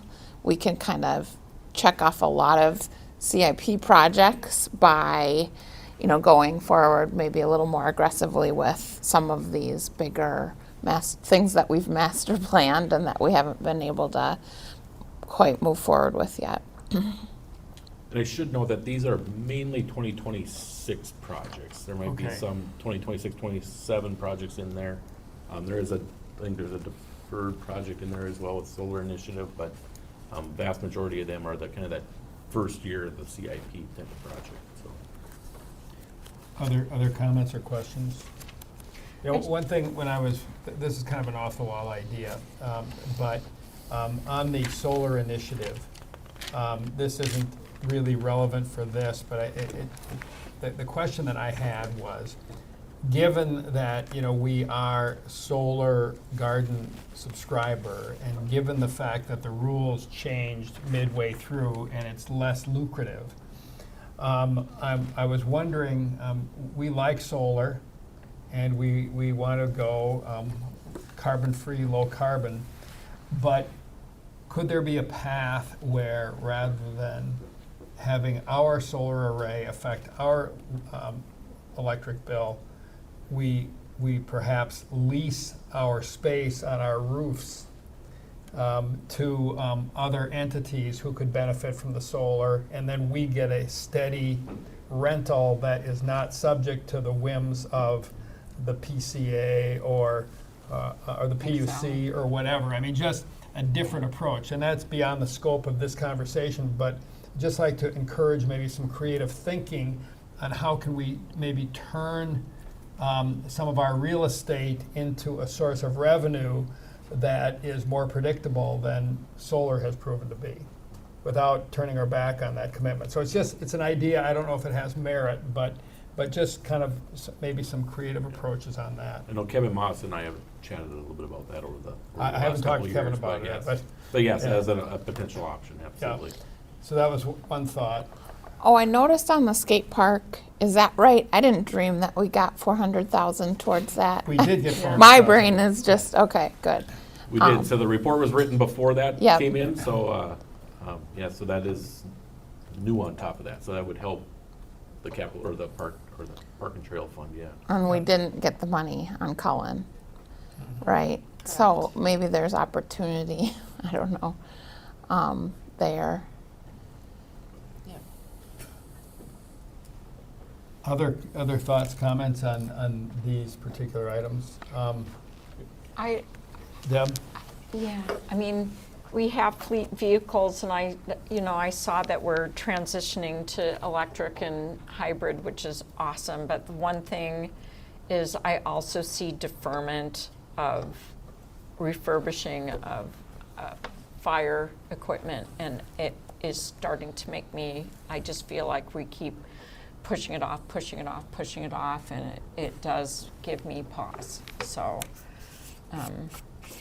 I'm really feeling those financial pressures on our public safety equipment. And You Mayor, know- maybe Go ahead, Mike. If I could just address a couple comments. And Yep, then I'll go ahead, keep yep. going. So I think Debbie had mentioned the drones as first responders. That's on page 114. That's something that's been approved. So that's been to the council, so you've approved that contract. So we're proceeding with that. That's just so you remember, that's a 2026 initiative, so that's happening. As it relates, Mayor, to the solar initiative, that's on page 35. So that's a 2028 identified project, but I think staff knows that we'll certainly look at whether there's a project in 2028. We'll be back here next year without you, unless you want to come. Well, we'll see. I'll probably. I'll sit next to Kevin. We'll look at next year's 5-year CIP, and we'll have me have new information on what rooftop solar looks like, but certainly Yep. take note of perhaps other ways of doing solar. Deb, I think to your comment about fire trucks and deferred maintenance, I know Chief Fox is here. I did mention, you mentioned it to me in the phone call today, you mentioned it to Chief Fox. Kevin, you want to quickly adjust that as well? Yeah, so the refurbishment that we're looking at deferring would be for our tower ladder truck. It's one of the vehicles that has a lower usage rate, so we feel that deferring that refurbishment out a year or two will have pretty minimal impact on it overall. We'll continue to monitor it from year to year, but we're pretty comfortable pushing that refurb out 1 or 2 years, just because the overall usage is on the lower end. And I also, just because of some of the things that I do at work, you sort of get out of cycle, that it would be staggered, and then, things just sort of pile up, and then all of a sudden. So I worry about both the equipment and the sort of, backing into a corner financially, because eventually we'll have to do the refurbishment and there'll be other needs at that time, so. We try to refurb them at about the half-life of the vehicle, but there's a little wiggle room on either end of that. And then, Go ahead. Oh, with the drones, I just want to just pull Scott in quickly, because I do want to, Darren remind you, just want to distinguish between the drones for first responder versus drones that we have in our fleet, if you will, today. And so we do have drones in our fleet today, and maybe Scott, you want to touch on that, because we do have that capability, like what we saw over the weekend, drones going into homes or going into properties as your kind of first eyeballs versus people. And so maybe Scott can just talk about that. I can comment, and maybe Jason, if he has to jump in. Specifically to we do have a drone that we utilize now, but it does require someone to drive to a location, to get out of a car and to launch it, so that takes time. What we saw over the weekend, we can pray we never have to experience that again, but the DFR program is a force multiplier. And so what that does, it puts a drone in the air very quickly. So as officers are en route or arriving, that drone is already overhead. And in this case, could it have provided visibility early on? Absolutely, because it picks up a heat signature. In fact, I saw a video, a still shot of the actual, when they located him in the grass, they put a comparison with just live video, and you could barely see a figure, but then they switched over to the drone, and you could easily see it was somebody there. So really what it does is takes our current program and enhances it to just, it's faster response. Again, we're very cognizant of surveillance. It's really in response to certain crime and getting there very quickly and really helping the responding officers know what they're getting into, and just give you a better situational awareness on what's happening. And I know drones were there that night. Multiple drones were overhead. It just took probably some time to get there. Anything you can add to that? You did a great job. That's amazing. Way to go, team. And I would just add too, and there's so much we don't know, and our public safety people know more than we do. But just think about what could have happened if the officer who went from point A to point B if we had a drone that could have gotten there 5 minutes earlier. You put yourselves into asking the what if question. Now, that's not profitable really, but it is profitable from the perspective of look at the opportunity. If we can get to dire circumstances faster because of this technology, not only multiplies the force, but it helps us do the job better. You think about a fake cop car, a drone would have picked that up. That's not a real cop car. That's a security. There are just things that it's a fool's errand to speculate. But you can sit there and think about the potential of the technology and what that technology might have done in this circumstance is a question worth considering. Yeah, and it's the future. It's coming. It just has to be managed Kimberly. with good policies and procedures. Okay, I just want to be sure that I'm clear on what we're talking about. So the new program that we approve, that's where we have the different stations on buildings around the city so that we can get to places faster as opposed to what we currently have that requires someone to get in the car and drive to wherever. That is correct. Okay. So currently, you drive it with you in your car. This puts something on the roof, and as the officer's driving, the drone is going to that location and going there very quickly. And again, these are rare situations that we experience, but we have folks that go missing in our parks, and there's a lot of valid reasons that they would be deployed. Quite frankly, I think there's just better use of more efficient, and so we're starting to see results over the country, and they're positive. And then I'm assuming in combination with the Axon system, the integration with that we just approved that would enhance the usability and efficiency and efficacy even more. Exactly, and at some point, you'll have a tour of what we have going on, because there's a lot of amazing technology that we're utilizing. And it's all being put into one location, so we can collect it and evaluate it, and just, it's amazing. Great. Thank you. Did you, anything else, anyone? Otherwise, we'll start going through chapter by chapter. And we'll just, if there's things in each chapter that people want to raise, great, but I think this summary probably took care of a lot of Yeah. what we would otherwise stop for. So let's see, we'll go beyond policy, we'll go beyond tables. We'll start, first chapter is municipal buildings. Is there anything in municipal buildings anyone wants to talk about? One of the questions we have obviously has to do with the community center. But any questions from Sure. municipal buildings? 21. All right, then, and one of the questions, one of the questions is fire station refurbishment, but that is, bear with me. Those are our kind of wrap-up questions, right? Yeah, all right. Then let's, if nothing's there, let's go to recreational facilities. And we've got Wilson Center improvements, Community Center improvements, Ice Arena improvements. 45. Royals Athletic Center improvements, Shady Oak Beach improvements, and the Marsh improvements. Any questions on those? Anyone? Any questions? Oh, we got an extra book. Thanks, Darren. Very good. All right, then moving on to parks, trails, open spaces. Quite a few things listed here. I just wanted to make that pitch that I made about Cullen. It's kind of a passion of mine. We started on this path early in my time on the council, and I'd hate to see us get stalled. So if there's a way to find some resources so we can move forward with envisioning the master plan, given that that grant was denied, I'd love to see that. Agreed. Especially, yeah, I Yeah. agree. That was it. 70, I think. What page is that on? 70. 70.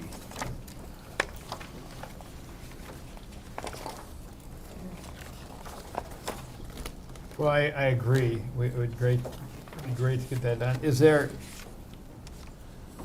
an opportunity to go for more grants on that? Can we reapply or apply different grants? Yeah, just maybe answer then, whether it's Will or Leslie or Matt, certainly chime in if I. Yeah, anyone want to take a shot at that on the Cullen Nature or Reserve and the grant that we did not get? Are there other funding opportunities there? And first, I'll just kick it off by saying, and then I'll turn it over to other staff members. So just for information, so page 70, this was a pending project, so it was in essence an unfunded project, if not for the grant. And so it became a noted project in 26 and 27, assuming that we would get grants. And now that we haven't gotten the grant, which is unfortunate, and talking with staff, I think they would say we're going to look to applying for this grant or perhaps other grants.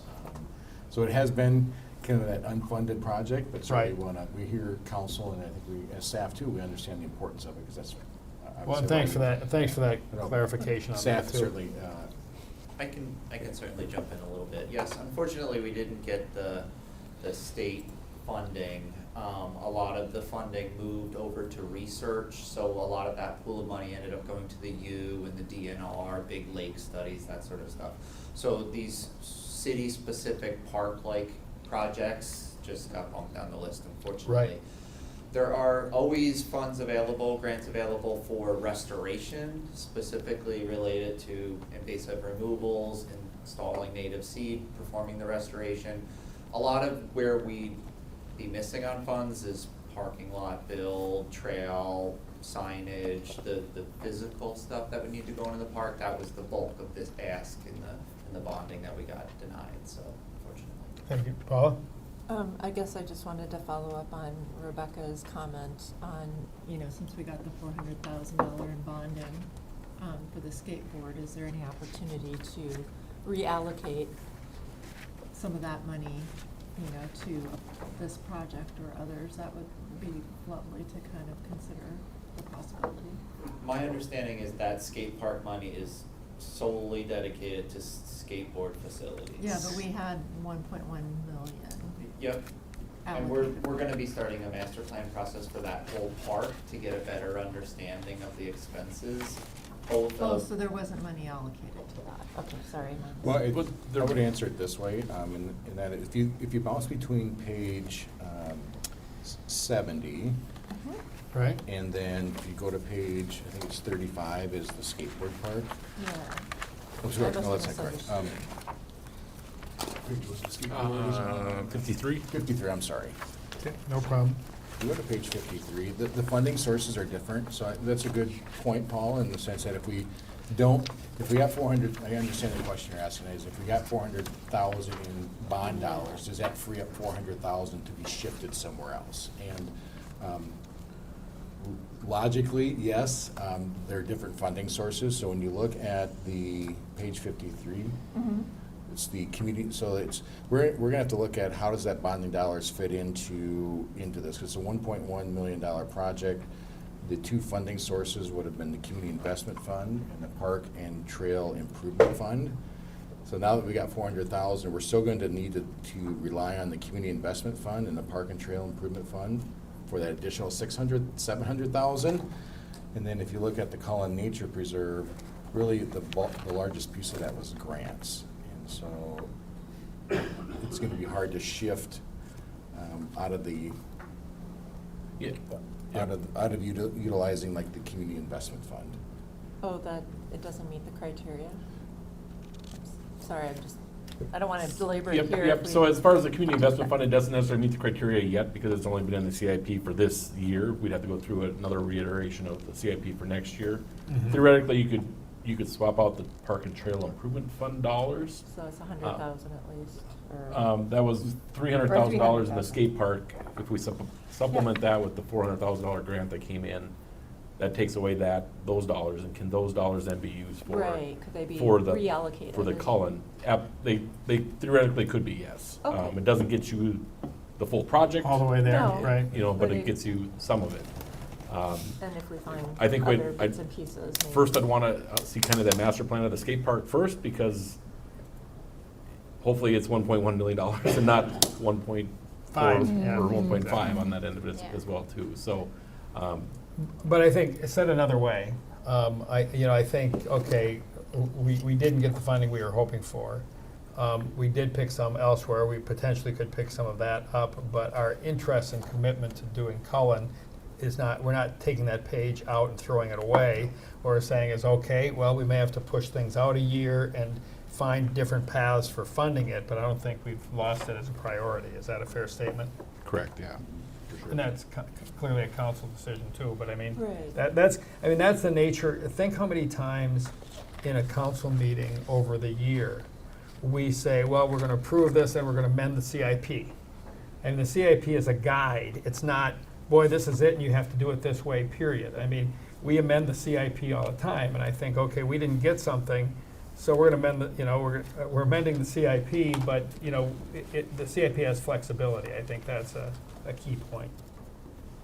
Yes. Correct me if I'm wrong. yep, no, you're Okay. All right, so, anything else in parks, trails, and open spaces? And Will, did you, Paula? sorry, did Will have something to add to the? Okay. Paula? Maybe this will be part of the next discussion, but I just didn't look at this as carefully. Again, focus was not easy this weekend, but just in terms of potential dog park, any kind of fencing or any improvements that we would have to do. I wasn't sure that I'd seen that there, and if we were talking about swapping some things, I did just happen to look at this and.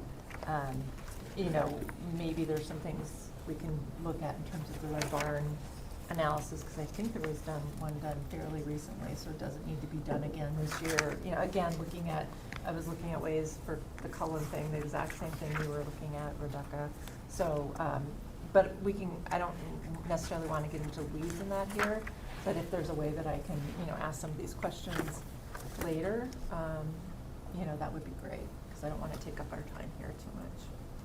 Well, I think we talked about, there are going to be more bites at this apple.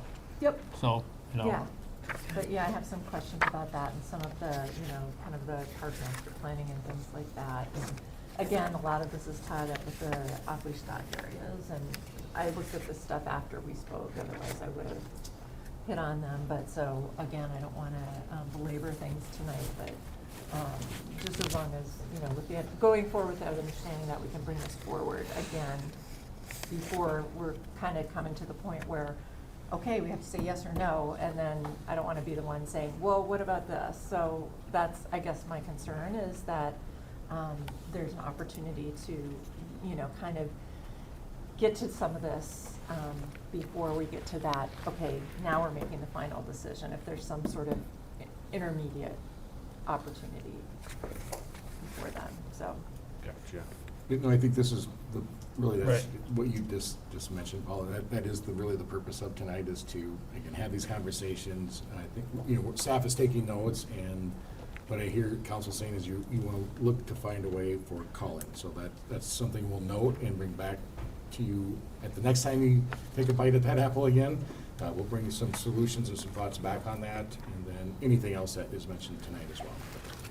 And I think too that any of us, if we have questions that either dawn on us based on our conversation tonight or that didn't get asked, I mean, clearly we can raise those questions with staff and raise that consideration. I don't think we have to think, well, okay, that was that, so now we're done. I don't think that's it. Or we're going to the final vote, right? Right? Yeah. As far as We don't vote here. As far as dog parking, I guess I haven't been following that as closely as some other staff members on that end of it, but isn't there operational budget as well too that would potentially cover some of this? Or I don't know what costs are, but,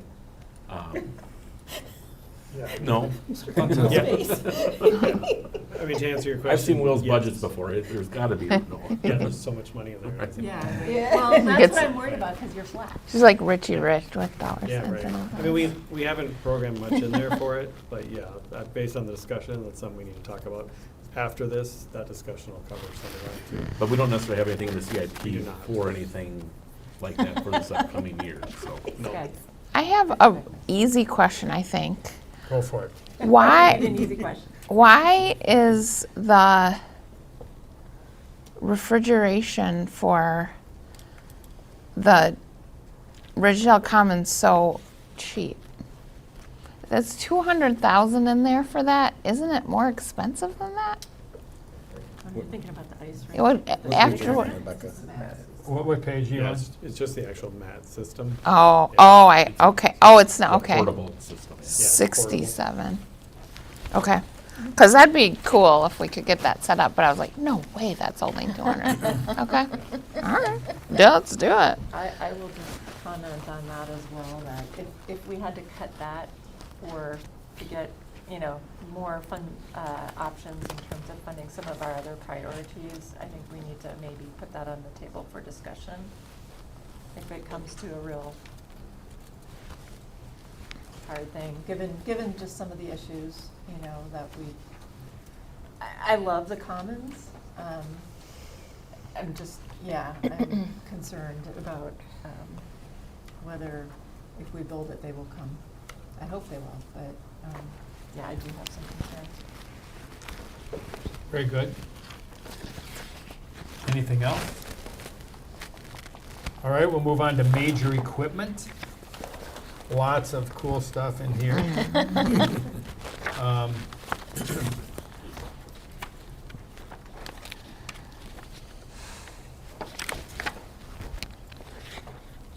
And Will, do you want to just quickly contextualize, we do, so I say we, Public Works manages our kind of fleet Yep. management plan. It's a very detailed plan. It really kind of maps out life cycles of equipment, everything from probably, I'd say chainsaws to really expensive stuff. And so, Front end maybe we want loaders. to just touch on Yeah, what goes into absolutely. this.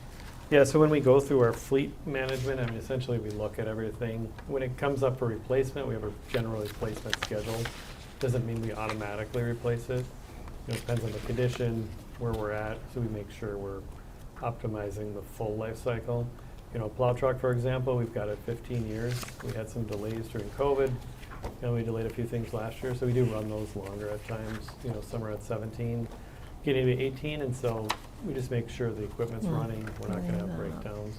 Our smaller equipment, we're always going after grants. We have been moving a lot to hybrids, so a lot of new vehicles are hybrids. We're looking at the full electric. There's definitely a cost with that. So the larger equipment, the electric isn't quite there yet, so we'll continue to look at that. But the fleet vehicles, the chief has a fully electric car, so that's great.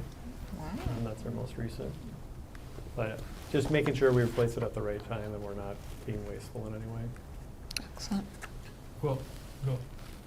Oh, I was just going to mention too, is I pulled it out as a notable project was a cold planer, which isn't very exciting, but that's a major big project. piece of equipment for our, our thin overlay type, our projects, those types of things, our bituminous overlay stuff that we do in-house. Yeah. It's a major piece of equipment that burns through a lot of asphalt over the years. Well, and that's a huge savings. I mean, doing that thin overlay thing, I mean, that's my favorite project. I mean, I love the fact we started doing that because we extended the lives of a lot of streets, and we say, well, we think we can add X number of years, and we always get more. And the streets look great because the typical resident doesn't know other than the fact that they haven't had their street all dug up, they don't know the difference between a full rehabilitation and a thin overlay, but they do like having nice smooth streets. So that's, I think, yeah. Quick question as a newer council member. So there's an option to contract that versus doing it in-house. So I'm assuming this is saving quite a bit of money by not contracting out with a third-party provider? Yeah, it is. So when we started the program, when we looked at buying the mill, we ran the numbers the first year. It was about $140,000 in contracting. So that kind of carries through depending on the year. It's in that range, 100 to 150. So I mean, it's an expensive piece of equipment, but we run it 15 years plus. If we can get longer, we And will. versus having a third party come in and do that. Exactly. Yep. So it way more than pays for itself. Yep. Yeah. ROI is really good. And then one other question I had, and Will, you touched on it already. During the pandemic, we added a year to our, just 1 year, we didn't repeat it, but we added a year to our, we said, okay, we're not, to save money, we're looking for ways to save money. Everything that we're going to replace, we're going to add 1 year to its life cycle for that a one-time deal. And, that was taking a little bit of a risk, but I wonder, and my question was going to be, well, gee, could we do that every once in a while? But I think you said, well, we look at the vehicles. I think the chief talked about the ladder truck. Well, we look at how heavily used it is, and maybe we don't need to refurbish it as quickly as we said we need to. Similarly, I think we do that I think you're doing that on an ongoing basis. So we don't need to add that year because we're kind of doing that more on a micro basis. And I think that's exactly the right way to do it. Is that a fair statement? Yeah, so anytime anything comes up for replacement, we make sure it needs to be replaced. Yeah. We'll keep it longer if we can. Good. Great. Cool. All right, anything else in major equipment? All right, then technology. ERP is in here, right? It is. So, I don't know if you have any comments on that, because that's such a big, important project, and Deb's mentioned already. Yeah, absolutely, and you probably know a little bit of the history, so we went through go through an ERP conversion a couple of years ago now on that end of it and such with Logis. That project was unsuccessful at that point in time, and we did not go live, which is probably a good thing on that end of it. Yeah. So we are still stuck with our current product, which is, on the HR side of it, isn't a good product at all. On the finance side of it, it functions fine, it functions all right, but it's not going to be supported in the long term, because Logis is eventually going to have to move away from that product on that end of it and such. And so we're looking at trying to put together an RFP, looking for kind of best in class for both the finance and HR side of things, and not necessarily try to fit both into the same mold, and that's kind of what got us into a little bit of a pickle with this last system of things. So We'll try to look for that, put together an RFP here starting later this year, early next year, hopefully with a go live planned in hopefully 2027 timeframe on that end of it and such. And there's a couple good applications out there that fit cities our size that are becoming pretty popular on that end of it. So we're anxious to see how that can go, and hopefully we'll have our scars have been healed since the last one, and we'll be ready to move forward. So. All right, any questions, council, on that? I mean, those are big projects, and they weigh heavily on everybody, but they weigh most heavily on the finance department. So good luck. We're going to trust the experts and let you guys. Fingers and do toes are it. crossed. Yeah, but And eyes and arms. you can say a few prayers to it. Never hurts. Yep.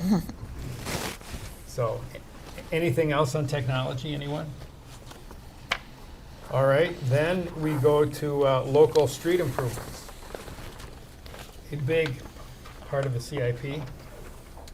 And I should note, we have kind of broke this out a little bit differently than prior years as well too. So now we're kind of showing each local street improvement project itself. Before, in the past, different areas of the if we had 3 projects within that 5-year time frame, they'd be shown under one project. Now we're splitting them out because the pre-costs of them are getting so expensive. That's where we're having to come back for CIP amendments. So we're trying to isolate them as one project and then get them approved on the front end so that we're not having to come back with CIP amendments throughout the project.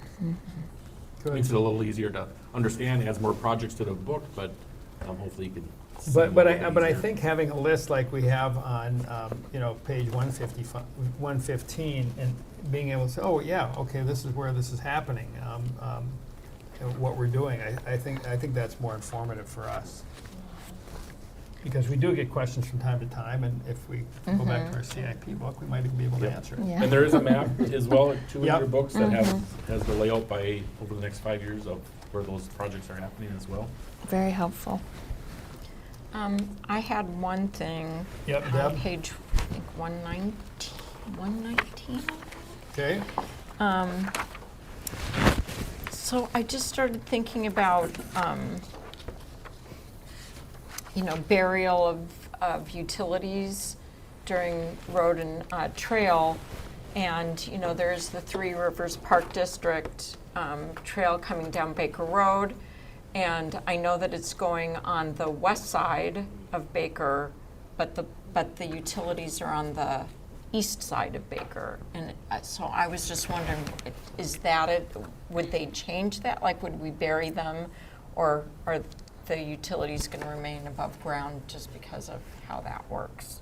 Yeah, good question. I mean, as of right now, unless they have to be buried, they're going to be buried, but we wouldn't if they're on the opposite side. The Three Rivers has asked us to. I mean, we're looking at the funding, but it's a big number. So if it needs to move for the trail, we're asking them to do it at this point. We'll certainly work together with them as much as we can, but if it's opposite, it likely will stay for now. Okay. All right, thank you. Other questions on local streets? Anyone? Okay, then we'll go to MSA street improvements. One rather large project there. Will, I don't know if you have any comments about Excelsior Boulevard, but I went to Purgatory Park today, and I was wondering if I was going to run into any delays, but it hasn't started yet, right? No, we've got a couple of years. Yeah. We're working with the county right now. Phil's here too. I don't know if he wants to add any more, but it's a big project. And Yeah. There'll be a lot of disruption down there. But the counties, as of right now, they're kicking in around 20 million. So we're working together with them. We'll take their money. Yeah. Right. We'll cooperate. Any other, I mean, that's a big project. Any other thoughts or comments, anyone? And there'll be a new trail along that road as well too. Yeah. With that project. Yeah. I did have another question on page 135, which was, so I'm starting to think about the TIF district improvements, and, there wasn't extension on TIF, and we have the special TIF. So I just wanted to understand how what just happened in St. Paul is going to affect page 135 and like this general outlook there. Do you want me to answer that? Yeah. Phil wants to Since go. I did testified a lot, I'll tell you what I know, and then, Phil, if you have more. So basically, what extended, there's a 5-year rule and a 6-year rule. And we were coming up against the deadline on June 26th. So if we didn't have those extended, it's the way in which the money is spent throughout the TIF district. We did not get the 4-year knockdown rule, which flipped out the SalesMart property in the middle of the district, which would have been nice, but I have a new idea for that, so we'll do that if we have new development there. But so basically, it extended the time frame in which we can spend money, which is great. Okay. So. Yeah, I'll add to that, the projects listed in here, what that does is give us a little more time to evaluate what's gonna happen from a development standpoint, so we can build what's makes sense from development. We don't have to guess at what's gonna come in. So there are gonna be a couple small projects that will move forward now, and then a lot of these will actually wait and see what happens with development, and then if development comes in, we'll build them. Okay, good. Thanks, Phil. Thanks, Julie. Thank you. Can I just, Paula? as somebody who's a relative newbie on this, can you just confirm my understanding of the 5- and 6-year rule versus the 4-year rule? The 4-year rule is for something that nothing has broken ground, right? So that Right, got so it flipped gets out of the kicked out. kicked out of the Mhm. district. Correct. Whereas the other one was, things have been planned, but because LRT was so long delayed and da-da-da-da-da, Right, right. therefore they were willing to say, yeah, we'll extend it. And Correct. you Yeah, can- I think and we still used a keep it in the- few different reasons, but But yeah. one is timing of development. One was COVID even kind of delayed some Mhm. things, and then MnDOT, we were dealing with that on a bridge issue. So there were a lot of things that played into it that we gave Okay. reasons for, Okay. that they agreed with. But Okay, yeah. I would caution though, every TIF district is a little different depending on what TIF district you choose in the beginning. So each one has its own set of rules. So this doesn't always mean it's the same for every district. Right, So. just in this case. Yep. Okay, thanks. Thank you, Julie. So then, any other questions on MSA streets? Otherwise, we'll go on to storm and drainage improvements. And any questions there?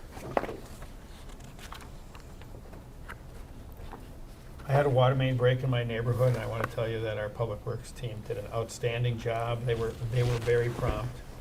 My neighbors were impressed. Thank you. Well, thank you.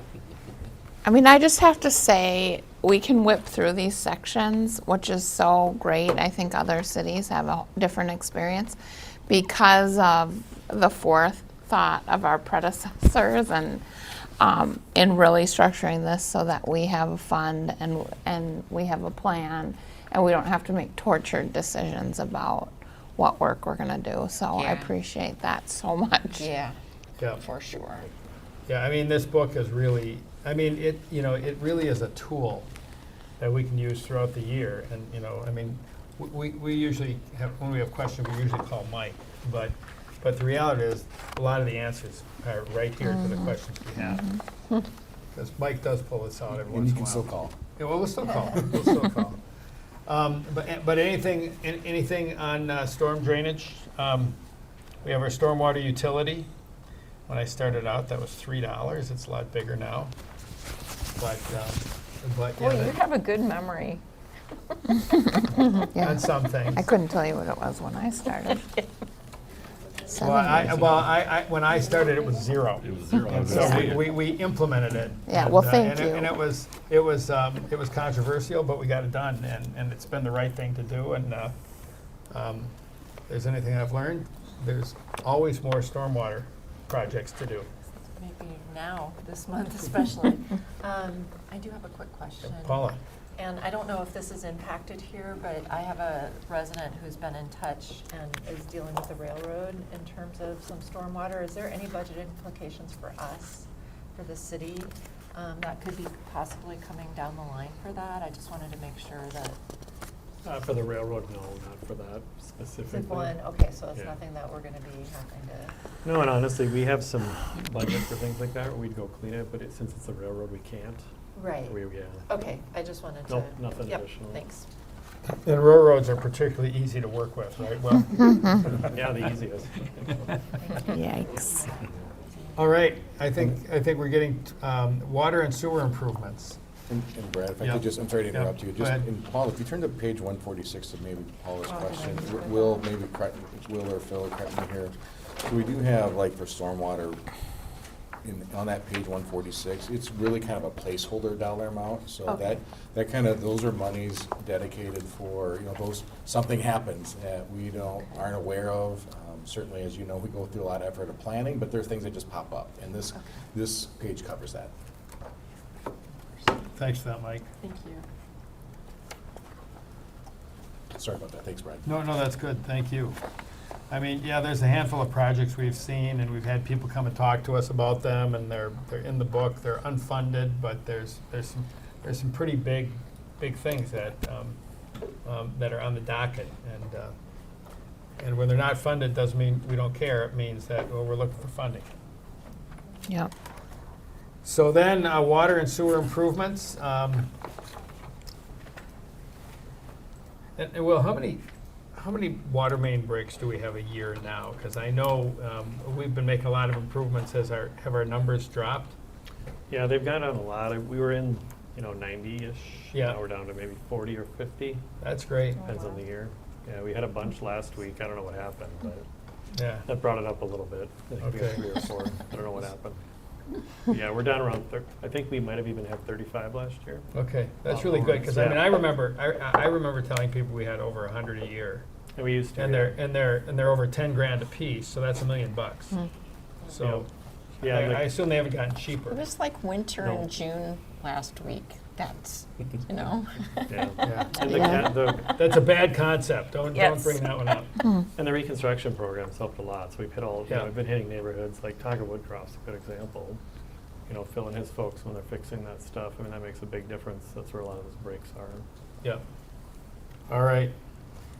So, yeah, we've got a good number of sewer projects here, but nothing that looks like jumps out. Other than I got my notice for my water meter to make my appointment for my water meter Nice. replacement. So, got to get. You should know that scheduled. project's been kind of condensed now. We're shortening that up, and it originally was going to be a 5 or 6 year time frame. Now we're looking to get it done in 3-ish or. Yeah, I think we're going to try for 4. All right. It's going well, so we're just trying to close the window a little bit It's to not, get done fast. I was really excited to see that. So I got the letter from Mike Cuno with our names are in red, so it caught my attention. We're supposed to open that and take action. There's a QR code, so. And the council should be aware that we haven't issued bonds for the water and sewer utility fund since 2021. Right. And we were kind of scheduled to issue those every other year, every third year or so. We've been able to push that off for about 4 years now, but we are going to issue bonds this fall. Is the kind of the plan to move forward to issue our next kind of allotment of bonding there, so. Makes This is sense. why So are there any other questions in the CIP book that anyone wants to identify? Otherwise, we're going to jump back to the questions at the end of our staff report. And I have a question related to that, but I want to give everybody else a chance first. So, the 2 questions we've got, what questions and/or discussion points does council have in regard to the preliminary the CIP? And we basically went through that and did that, so I think we're good there. But then the second question is a bit meatier in terms of, what do we want to do? Is there a preliminary consideration to support a property tax supported general obligation capital bond, approximately $7 to $10 million, to remodel the community center and fire station number 2 improvement? And as I looked at that, I mean, the question that I had was, what would the anticipated levy impact be for that decision? Because, I mean, everything that we do is going to, add, the cost of the interest and paying back those bonds is going to be added to our levy. And, is that a 0.5% increase, or is it a 2% increase to our levy amount, because I think that's really relevant for us to know as we direct staff, or suggest to staff what we'd like to do. Because we're not making decisions tonight, we're making suggestions. So I don't know if anyone, Darren, what are your thoughts? Good, great question. If you recall, at our budget kickoff, we talked a little bit about the community facilities and with some bonding options there as Right. well. I didn't have the $7 to $10 million range one there, but Okay. I had the one option, which was kind of the last option, which was kind of the lowest, on the low end of that, which was, I believe, is about a $5 or $6 million improvements on that end of it. And Okay. I believe we phased it in over a couple of years as well too, so take that into account, but it was about 0.5% this year, 0.25% the next year, and another 0.2% the third year Okay. on that end of All it, right. at that 5. So that's right at 1%. 5, so we can amp it up and say, okay, And that would be including community center and the fire station? Yeah, Just and the so fire there's a little bit more to this question on that end of it. Yes, absolutely, community center definitely would be a piece of that. Fire station number 2, a little bit more unknown because we don't really decided is a remodel the best course of action or is a rebuild the best course of action. We also submitted last week state bonding request as well for next legislative session, and so we requested a fire station rebuild there. Which is estimated coming from the study that Wold did on estimates for everything there. By the time that would come into play with inflation and all that kind of stuff, it came to about $10.5 million or so on that end of it. That would require a 50% match, so then you're in that $5 million range ballpark. Right. If you ended up doing a remodel of some sort, you're probably in that $3 to $4 million range anyway, I believe it was. So I think at this point in time, you obviously would probably wait to see if you got state bonding next year, but it doesn't mean that you couldn't start a levy implement a levy for this year, collect that next year, and save those dollars.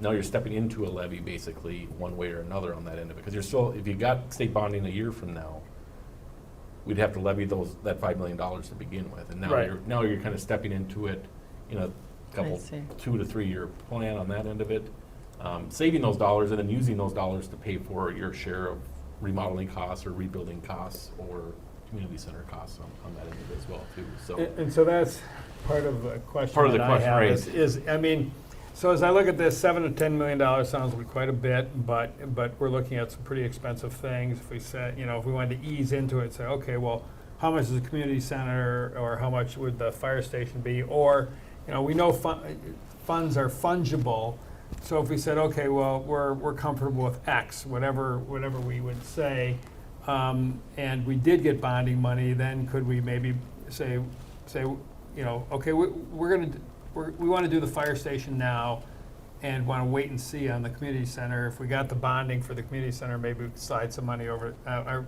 got the bonding for the fire station, we could slide some money over the community center. Just wondering, I think I'm interested in financial flexibility because we know we need to do these things. It's not a matter of if, it's a matter of when, and so we're trying to grapple with, okay, how to do that in the most palatable way is kind of the question I think I have. I don't know if other council members agree. And I would say, just to quickly add on real quick, Mayor, I don't think we wouldn't issue bonds until we have a decision on what the state does. Yeah. And then obviously what we want to do for Yeah. a remodel, rebuild type of situation as well too. But we are beginning that point of basically creating a savings account for those dollars that can be used to pay for that project as well too, and maybe lessen the bonding piece of that in the future. So I like that idea of a savings. Starting. We all like savings. No, but I mean starting now, whether Yeah. we do it or not, Yeah. and build it Yeah. up. I like that. So we could basically Kimberly, have Sorry. the levy with not 100% certainty, like where the money is going to go, but knowing that it's going to go towards the fire station. Facilities, yeah. Right, yes.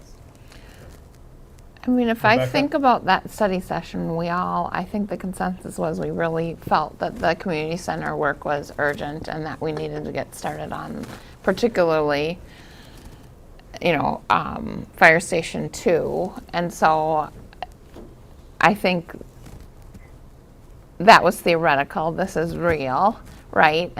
But I don't think the urgency has changed. And as much as I hate the idea of, spending $10 million, I think in order to get those things done, we got to spend the money. Yeah, I think So you're I right. guess I'm supportive of, we've got to move on some of these things, and these are the two most urgent, as we identified through, a lot of discussion at the study session. I agree with that. Yeah. Yep.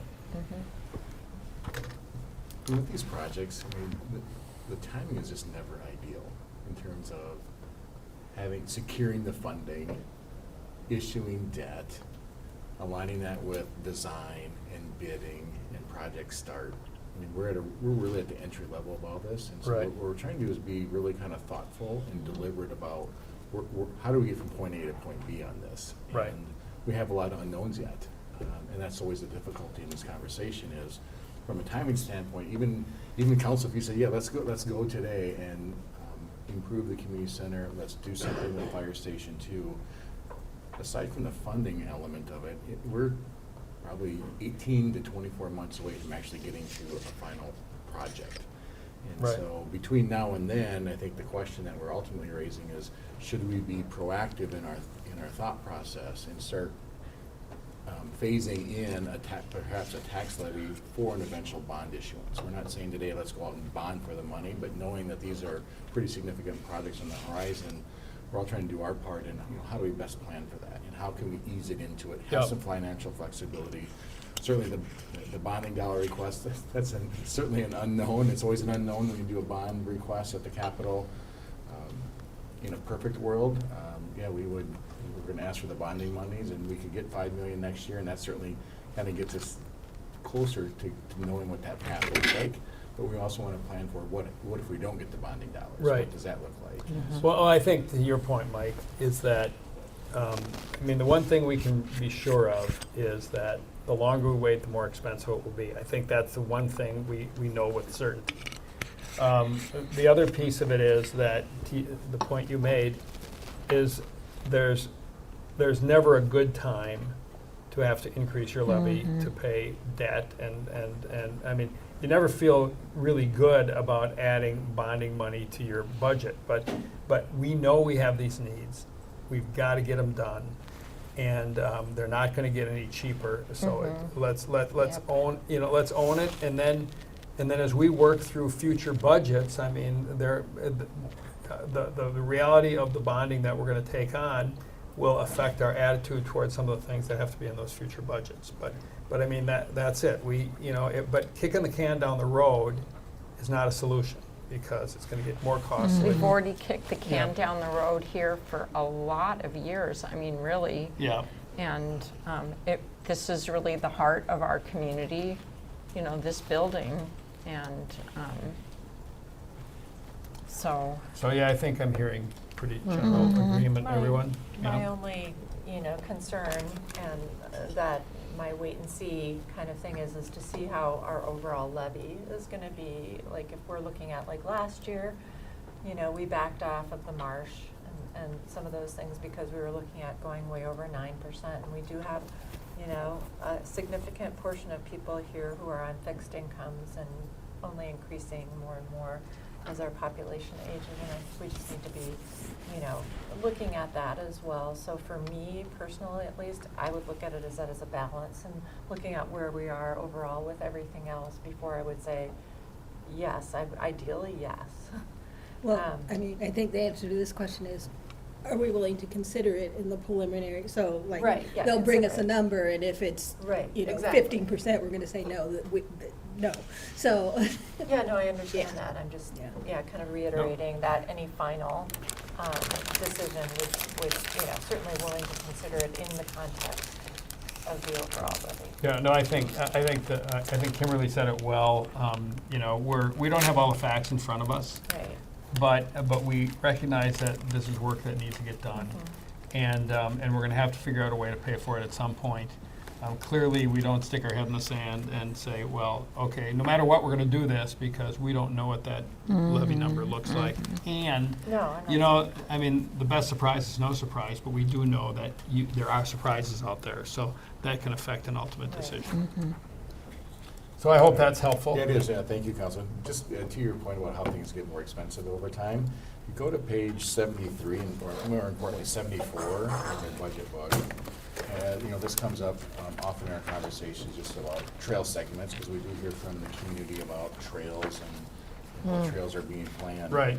That bottom number on page 74, and I'm gonna turn to Will on this one to help me out, it's $100 million, and this plan hasn't, it's the same segments that's been noted in the CIP over the last number of years. I recall probably 5 years ago, this was 63 million for the That's same what I was gonna list. say, yeah, it was 60 million.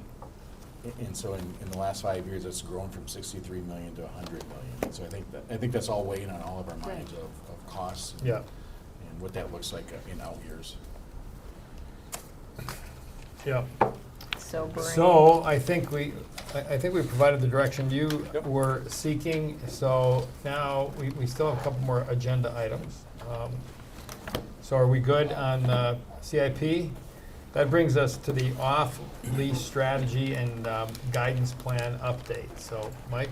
Yeah, thank you. I'll invite, is it Leslie and Matt? Matt's got it? All right, thank you, Council. We'll transition here. So again, appreciate your comments on the CIP and AIP. Yeah. I'm gonna Thank you to our staff too for all their work. water. Together. I'll just really turn this over to Matt. I think as I have mentioned to all of Mayor and Council that as staff, we're coming here this evening, going back to the off-leash dog conversation at the last regular council meeting. Are we taking a quick break? Well, I'm just gonna grab some water. We're listening, go ahead, Mike. All right, as you're grabbing some refreshments, council provided direction to staff to look at two different scenarios, at a 25-acre off-leash area and a 45-acre off-leash area. Staff is working through that process, and we thought tonight we would come before you before that cake is fully baked, just to give you a sense of where staff is at in the process, give you some preliminary. Matt's been working hard here the last few weeks on where he's at in the process, and just kind of want to update you again where our thoughts are, what this is looking like, and see if you as council have any feedback or any other direction for staff. So with that, maybe Brad, if it's okay, just turn it over to Matt. Matt, welcome. Thank you so much. Thank you so much for the time. So I've walked around quite a bit in the park. I want to really reiterate that this is conceptual at this point. This is really some fact-finding for me to walk around and really get a sense of the actual areas we've been looking at in sort of 2 dimensions at this point. So this is sort of a bit of a peek under the hood at the process as we sort of work towards the concepts. So we took into consideration no overlap with any of the A-quality habitat from the NRMP. We took into consideration no overlap with wetlands as inventoried by the city, wetland inventory. I looked at the practicality of hard barriers throughout all these areas. So I'll showcase more detail for what I'm calling the areas 1 through 5, but please keep in mind that these are still sort of where can the fence work, where can't it work, how do I apply some of these criteria. But currently these 1 to 5 areas, they constitute 32.9 acres. So if I was really pushing the max hard barrier fences for all these areas, I get to a 32.9 acreage. And I can go through more particulars. But I want to have you folks keep in mind that there's a bunch of fencing install considerations. So protecting existing soils, these are natural places. How do we install this fence without causing too much disruption? We're dealing with fence feasibility in some pretty significant topography. So a lot of ups and downs. So the practical realities of getting fence in when we're dealing with those and the trails related to that. Minimizing the visual clutter. How can we do away with too much fence turns and ups and downs in areas that would degrade the park from a visual standpoint. We have a lot of existing trails in place, so where would it make sense to add these entry features and the relevant signage? And then what that would do to a lot of the existing trails out there that would then sort of become dead ends, as a fence would then sort of nip them off. And you can see that in some of the figures that I'll show in a minute here. And then overall, per discussions with fencing contractors and the fence that Three Rivers installs, at a myriad of their projects, but specifically on their off-leash areas, we're looking at, I bumped this up at probably 60 or so a linear foot to install these. So that does not include earthwork or tree removals. It's just a pure install price, but it would include entry features. So just to, again, showcase what sort of fencing I've been keeping in mind as I walk around out there. So this is cedar posts or some posts embedded in the ground. They wouldn't necessarily need to have concrete footings with them. They could be packed loose gravel. And then there would be this, this hardware cloth. I keep referring to it as hog wire. That's how I've seen it referred to. But generally 2 to 4 inch grids on a galvanized steel fence. And that could be, that's a rolled product, so it could be rolled out. And this type of fence could generally accommodate a variety of topography. It's quite flexible in that way. But we would need to get in there to install it. So what I've heard is this sort of post driver would be the preferred equipment. These are flexible machines, relatively low impact. When you're doing it, you'd certainly want to be careful of, rain or wet soil conditions that would cause slipping of this machine and would potentially cause quite a bit of impact. But this is sort of the install that I'm generally keeping in mind as I talk to fencing contractors and I walk around on site. So area 1, you had recommended avoiding this area. I have it included now, avoiding the A quality natural resources areas, but to get to above 25 acres, I have it included at this stage, just sort of, me walking out there, how would I get up to 45? So in this midpoint stage of me thinking this through, I currently have it included. Overall, this would represent 4.7 acres. To fence this whole thing in is over 2,000 linear feet. That would add up to over $120,000 to fence this in entirely. There would be in this scenario, currently one entry point near the north parking lot. But there are a lot of issues related to how much fencing would be needed along the main trails through this area, how it abuts the NRMP A quality habitat. It is 94 feet from the nearest residence, and as I mentioned, this was included to get us towards that 55 acres. Area 2, this is in, I wish these were numbered clockwise or something, unfortunately they're not. Area 2 was the second staff recommended area. This is in the southwest corner. So these are the 2 former homestead locations. Here you can see some of the very severe topography. Those are those really bunched up topography lines, those gray areas. So there's a lot of practical realities to getting the fence in up and down these hills and how that would work. This would create a lot of dead ends for existing trails if they weren't accommodated with an entry feature, so there's certainly some challenges there. There is some possible expansion up the Oak Ridge, so that's the northeast corner of this figure, but you can see a lot of those really tightly bunched topographic lines that would make that a challenge. And then what it would take to essentially get fencing up that line and where additional entry features. But there is some possibility to add pure acreage if we were able to push it up.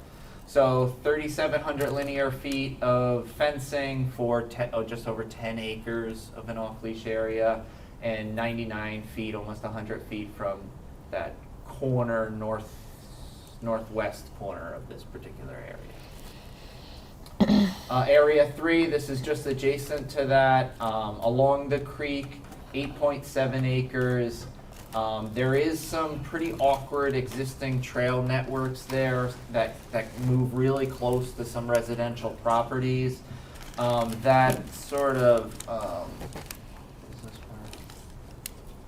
there's in the northeast corner of this particular area, you can see some pretty funky topography there. That was some sort of sand mine. Somebody excavated material out of that location, so there's some really artificial human-made topography there, and the trail runs across the north side of it, which makes it pretty tricky for where the fence should go, or would we cut that trail off entirely.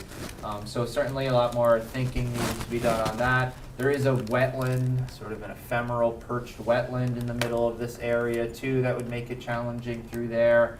And then where the entrance features would go are a little tricky to figure out. We'd certainly want one on the south side, and then there'd be a few along the Oak Ridge potentially, where folks climb the hill and then they could get into that area with some sort of entry feature there. So certainly, again, a lot of challenges with the existing topography through this area, the adjacency to the creek and the adjacency to some of these pretty nearby neighbors in this location. So 8.7 acres, 3,300 linear feet, just about $200,000 to fence this in entirely.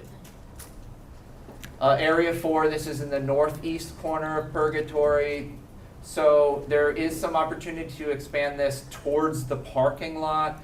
This was taking into account sort of leaving that turf gazebo area adjacent to the parking lot outside of the area. Certainly want to think that through a little bit more, if that could be pulled in to add acreage here.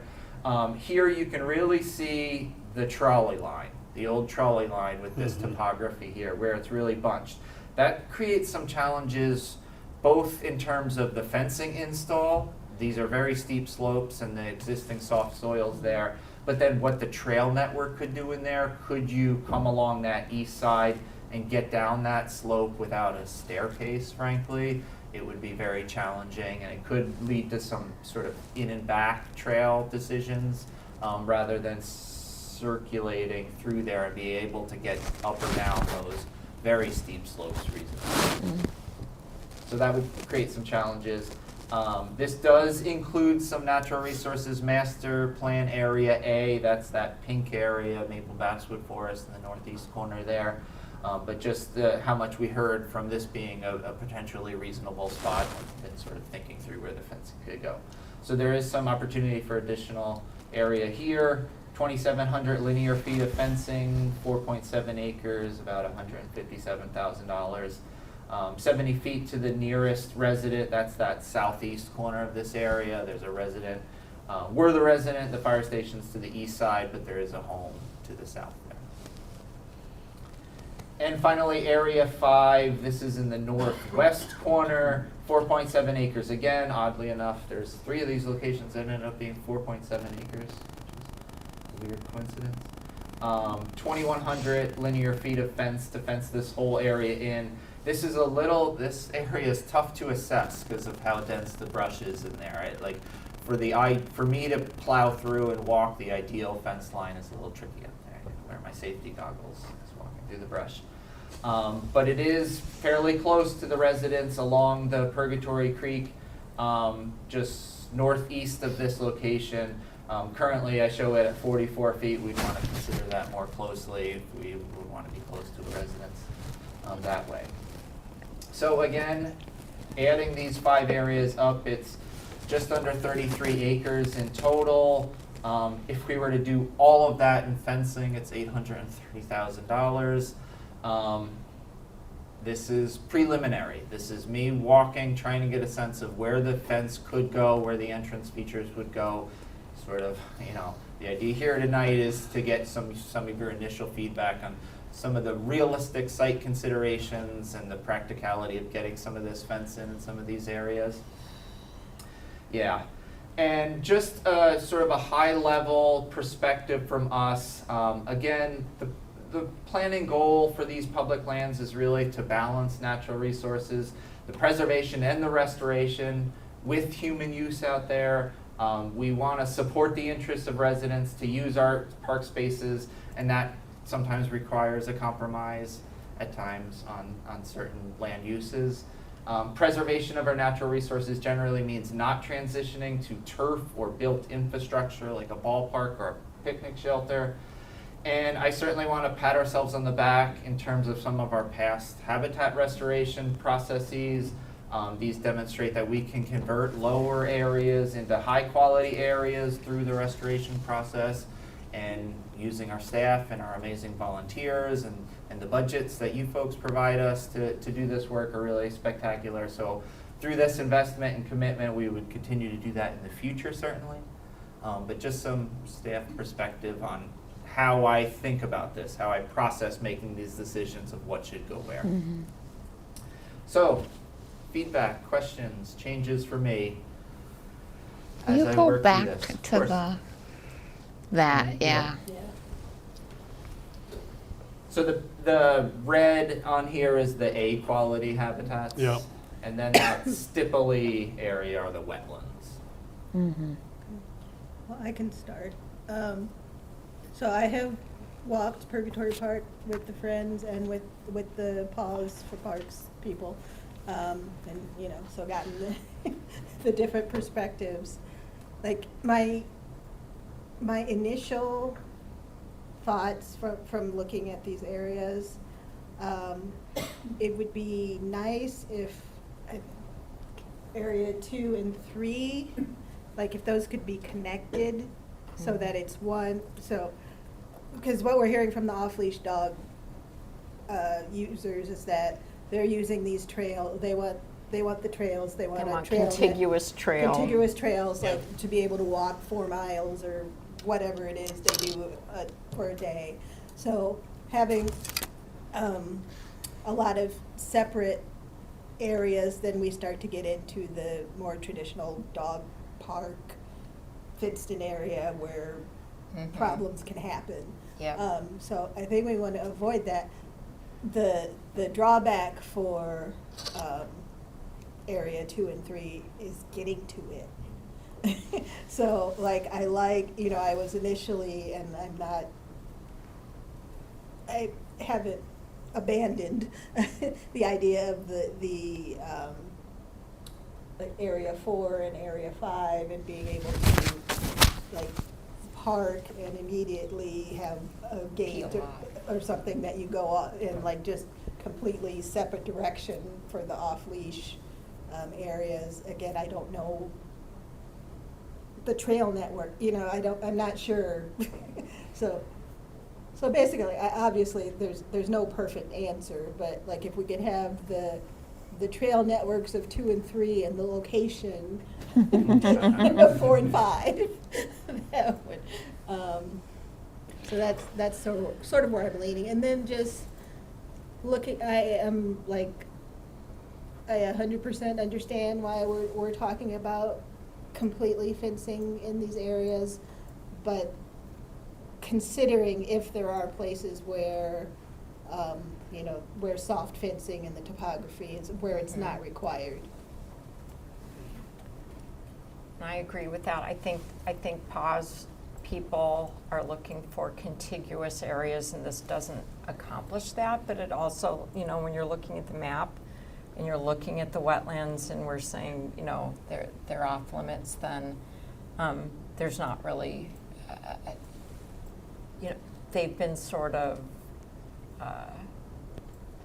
not having to follow those rules. And I would say also, in terms of fencing, there's sort of like a middle ground that actually my husband would, you know, he's been walking the park with me with the groups, and where you have a post with like eye bolts that you can just connect wires to. Pigtail.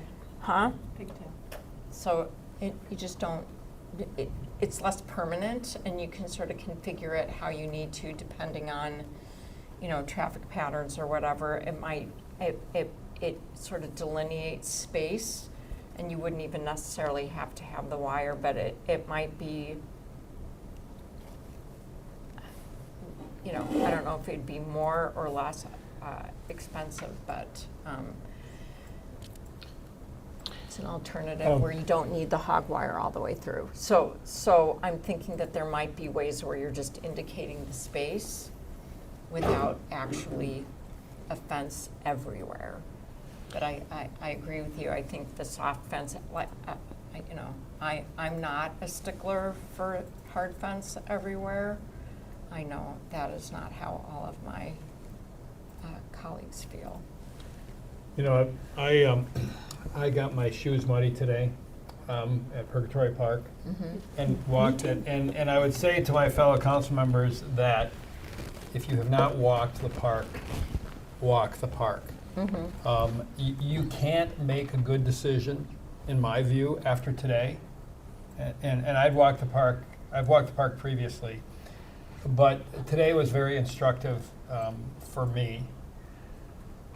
And I walked away thinking that, you know, I thought, you know, the Softbury idea is a nice idea, but it's not going to work. I have a different opinion now. I think that there are a lot of places where soft barriers could work very well with no fencing. However, that is based upon walking in the park in June.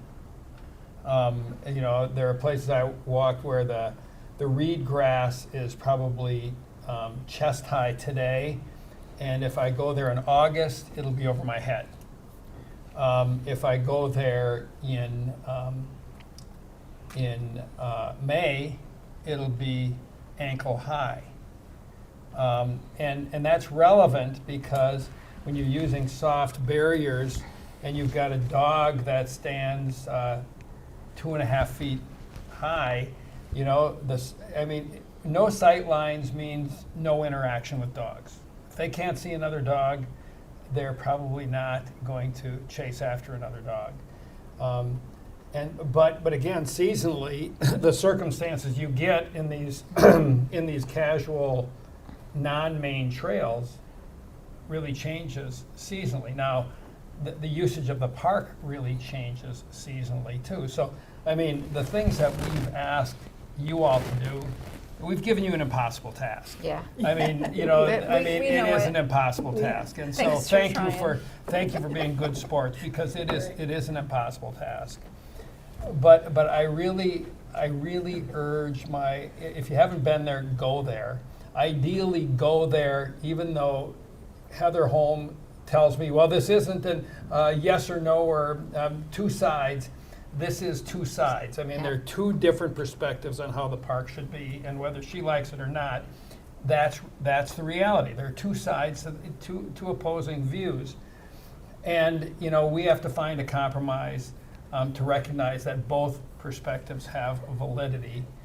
And we have to do it in a way that makes sense. And I realized after, it's not like this is the first time I've been to Purgatory Park. I've been to Purgatory Park, you know, as a customer. I've been there walking with FOMP. I've been there walking with the PAWS people. I mean, but when you really start thinking about what we've asked staff to do, and then you walk through that park, you realize, holy cow, this is a challenging set of circumstances.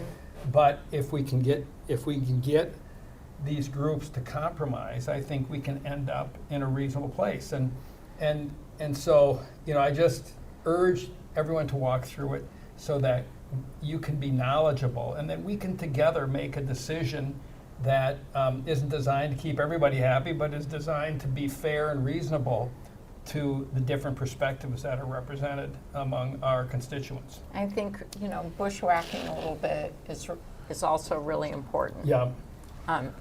Don't wear your new shoes, because No. you've got, Definitely today not. it rained. Yeah, it didn't rain while I was there. I brought my umbrella to make sure it wouldn't rain.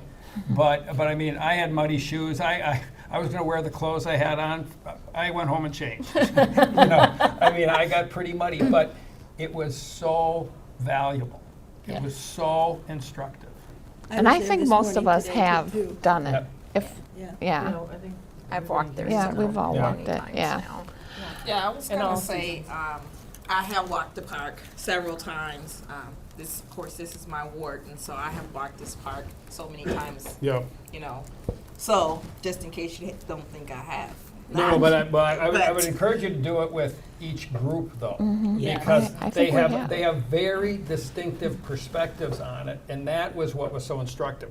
I mean, I could walk through that park 100 times Yep, by myself and never go to some of the places I went to today. yep, yep. Because I got a different perspective of the park. And I think that's really important, because I think there are ways to minimize conflicts and meet the needs of both of these groups. And what was so interesting is walking with the PAWS group, there were a few people that didn't want to remove the buckthorn because of the sightline issue, and it's understory. And I said, it is understory, it's invasive understory, we need to get rid of it so that we can have the natural ephemeral understory and, just the natural understory. So, there's education, there's exchange of information. It's very important to go and see what's there, and also sort of understand all of the challenges, just how thick the buckthorn is, just how steep the topography, just how some of the unintended consequences of the good work that is happening, like removing the buckthorn, has caused people to then create new bootleg trails that are causing erosion because they go straight up the hill, straight down the hill. They're not engineered trails. So, but that sort of points out like where maybe we could have better signage and what the signage might need to be. I mean, that is also instructive. So there's a lot you can learn from walking around, I think, and really walking around in different kinds of weather actually is really important, because then you have the experience that some of the people that are unhappy about some of their interactions. I mean, my first visit, a very giant, very friendly, very fuzzy, very muddy dog just covered me in mud. So, not scary at all, but very messy. Yeah, I was gonna say that I still think that, just from what you just explained, I still think it's a lot of fencing. And I know you said there's problems with possibly, getting the fences over in area 2 and 3, especially over closer to the side where the barn, not the barn, but the real closer to the side of the barn. Going down that hill, I know it's pretty steep over there in that area. I did, when I walked over there with Heather, I did look in that space, and I was thinking that myself, like, I don't know how folks are supposed to have a loop trail when the hill is kind of steep in that area. So I did think about that at the time. But I don't know, it does seem like a lot of fencing still. I was scheduled to go for a walk on Saturday, but with everything that happened, I canceled because that person who called me was like, they was not aware what had happened. And so I said, look, I can't today, but my plans is to go walking again, and might even ride my bike because that's a lot of walking with my knee being bad. So I don't know if I'm going to be doing all of that. Yeah. So I guess I've walked with both groups and by myself several times, and so I want to assure people that this is an informed perspective, because I hear, I'm concerned that we're talking theoretically, continue to be talking theoretically, and I think we need to somehow move it to the next point of, what can we implement, and what, how do we feel, and what kind of barriers are we going to use? And seeing this, to follow up on what Kimberly said, visually it looks like it's, 2 and 3 in some iteration of that, or 1, 4, and 5 in some iteration of that. And I want, everybody that I walked with, the dog people that I walked with, were very good dog owners, and when they cross the trail, they leash their dogs. So you can walk a long way. I mean, I don't think you need to get your 3 miles in walking, never leashing your dog. So I'm less concerned about having it be contiguous in the sense of it's all open and you never have to kind of restructure how you're walking. I agree with that. So I'm less worried about that. I think there are places where, particularly when we look on the north sides and the south sides, where there isn't a lot of interaction with anything, where we could probably have less of a structured barrier. I think Area 5, I even said rhetorically to I'll call them the naturalists, that wouldn't you want, what if we said no dogs in this area, and then the world is your oyster? Like, nobody has an imagination for that area, and I think that's a lost opportunity, but people just like what they like and they don't want to envision something different. Kind of ask the dog people that as well, like, don't you want to create what you want here? Here's a blank slate. Nobody wants that. So I don't know that we're ever going to get anybody to buy into Area 5, but I guess Area 5 again? Upper left. I guess my inclination, I mean, all 5 areas seem like too much to manage, too much to try to develop. I think the dog people that I talk to would be more happy with 2 and 3, and I could live with that with the right setup. That's my boots on the ground kind of, what is it going to take to get this done perspective. So the only thing I'll say to that is, like, yes, the dog owners that I walked with were very good dog owners and leashed their dogs every time we crossed a maintained trail. All the dog owners don't do that. and they didn't come out and say that, like, you're going to have a lot of non-compliance, but they pretty much said you're going to have a lot of non-compliance. But if you have to go from gate to gate, you still think people will just... Yeah. Yeah, some will. And I mean, in all honesty, I think that's going to happen no matter what. Well, yeah, I mean, it's going to be a big change no matter what. So there's going to be a certain subset, at least, that is going to just say, no, I'm going to continue to use the park the way I've always used the park. The hope is that there'll be enough clear signage and education and all those things that it will be obvious if someone is off leash in an area where they shouldn't be. What's the park in Eden Prairie? It's like 18 acres or something. The person I Bryant talked to Lake. said, I went there to check it out because it's all on leash. Except it's not. And well, only 20% of the dogs were leashed in that all on leash park. Mm-hmm. And and that's the classic thing from the reality that we have to confront is we can have great ordinances, but if people think they're a bad idea, they're going to do it their own way. And the likelihood of enforcing to solve the problem is through enforcement. We're smoking stuff that used to be illegal. Because you're not going to enforce your way to a solution on this. You're simply not going to enforce it. You have to live with reality, and to have and reality is you have to have ordinances that people and rules that people think make sense. Otherwise, they're going to ignore them. That's just reality. I mean, go to some on-leash parks, in our community, and find out how many people have are abiding by the rules. And you're going to find it's a minority. Mm-hmm. And that's the reality. So, let's make sure that we're solving problems with solutions that work. Yeah. I'm sorry, other people have spoken multiple times, so I think those of us who Go ahead, maybe that's haven't. Yeah, I mean, I'll just work backwards maybe. A lot of people didn't like smoking bans in indoor places or outdoor places at first too, and so sometimes things take a while to change culture. So just because something isn't popular doesn't mean that we shouldn't have an ordinance to enforce it in my. We have an ordinance, so I was not arguing against We the have a ordinance. new ordinance. We have a new ordinance. So, you know, I have a different perspective on that.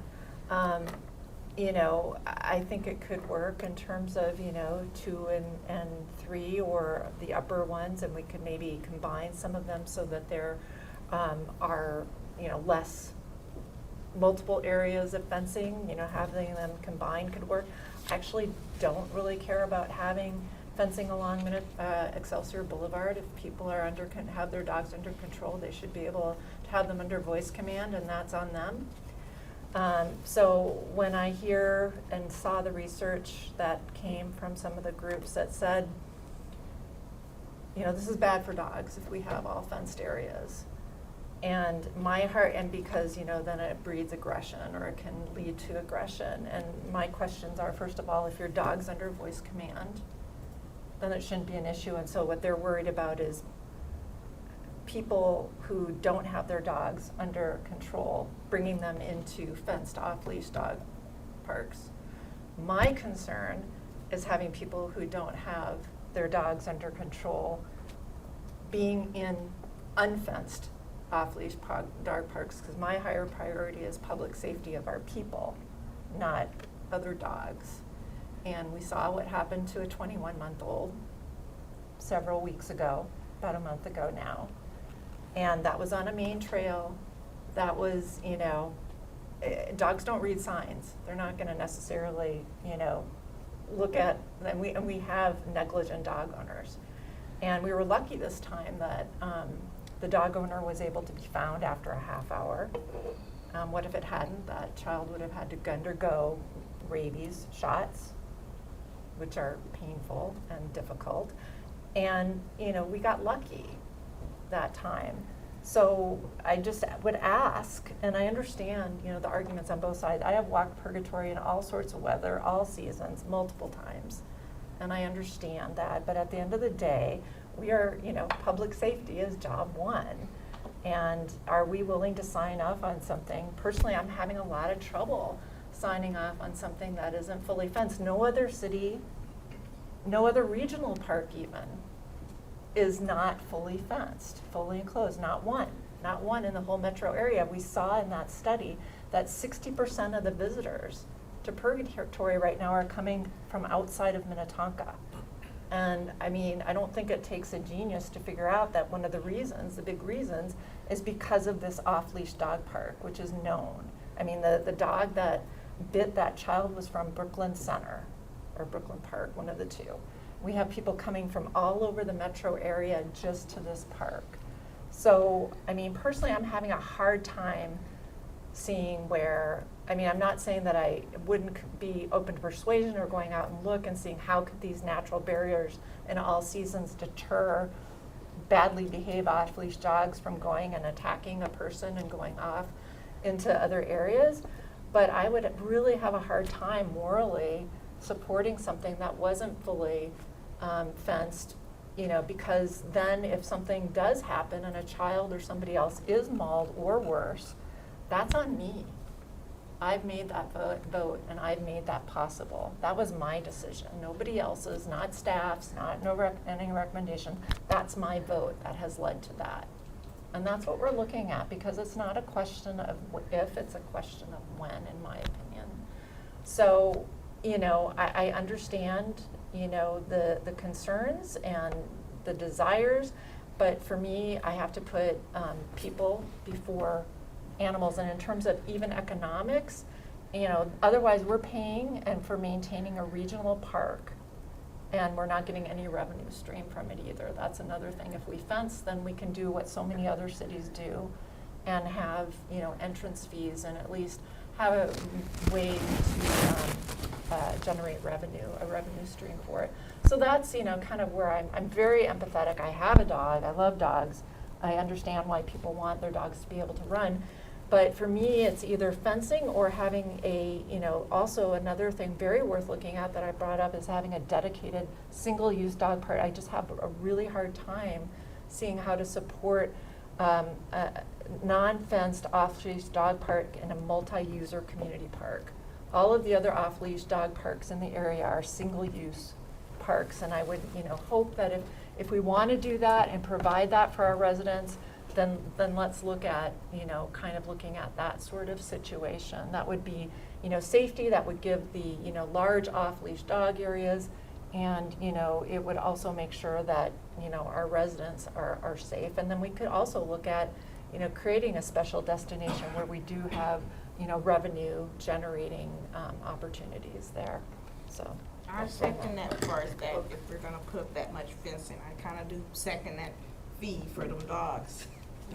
I do. Patsy? And I mean, I'm just wondering why, because I agree with Paula. I'm terrified of dogs, and I'll go with Pause for Parks, so I'm gonna go with She's going with something, me. because I'm not, because I am even, whatever. But is there a way to connect the north? Upper and lower? No, those three areas up there, the northeast and the northwest. Is it 1, 4, and 5? 2, 3 are down there at the bottom. Yeah, that's one. And then, I agree with Paula that the Excelsior Boulevard, that part doesn't have to be fenced. So that so we don't have to have fencing, Throughout the enclosed 1, enclosed 2, enclosed 3. And I was wondering too, is there a way that, because the 2 and 3, that can't be the only loop trail that's possible in this park. It can't be the only, when the Paws are saying we want a loop, we want to be able to walk 3 or 4 miles, or 3 or 4 acres. Like, there has to be another Well, it's area. 3 or 4 miles. Well, okay. Yeah. Could it be an out and back, or, I mean, I'm just saying, if that's the only area that Well- can be, that can happen? So they shared a proposal, which is a. No, I saw that You saw it, proposal. okay, yeah, so like, the areas they're talking about. Yeah, and I know, but I'm just saying that that can't be the only.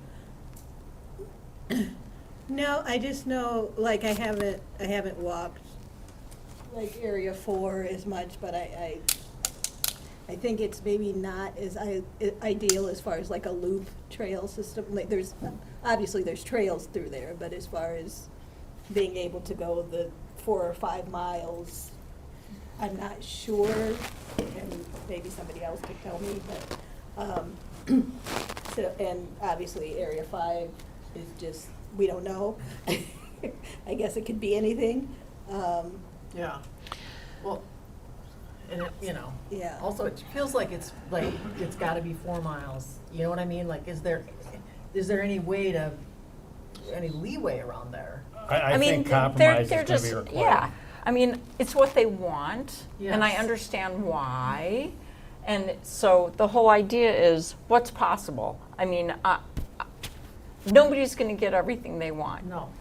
So I feel like we're a little entrenched ourselves, and people keep kind of reverting back to the positions that, at least that I've heard over the course of this conversation amongst the council. And so I am trained and certified as a mediator through the state of the Minnesota Supreme Court, but I don't think it's working.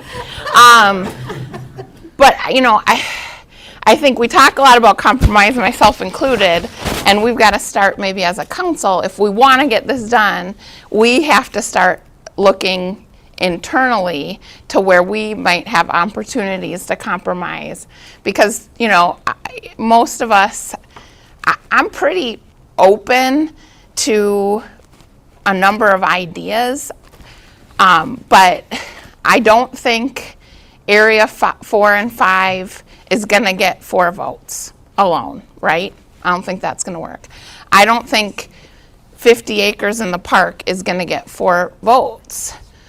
So where can we get between those 2 positions, because they seem to be, to me, the ends of each of the spectrum.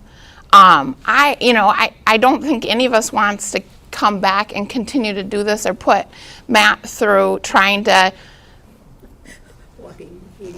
generate some magic proposal, can we give some guidance tonight that we could all live with? So the realization that I had after my experience today was I came into this thinking that this is an acres issue.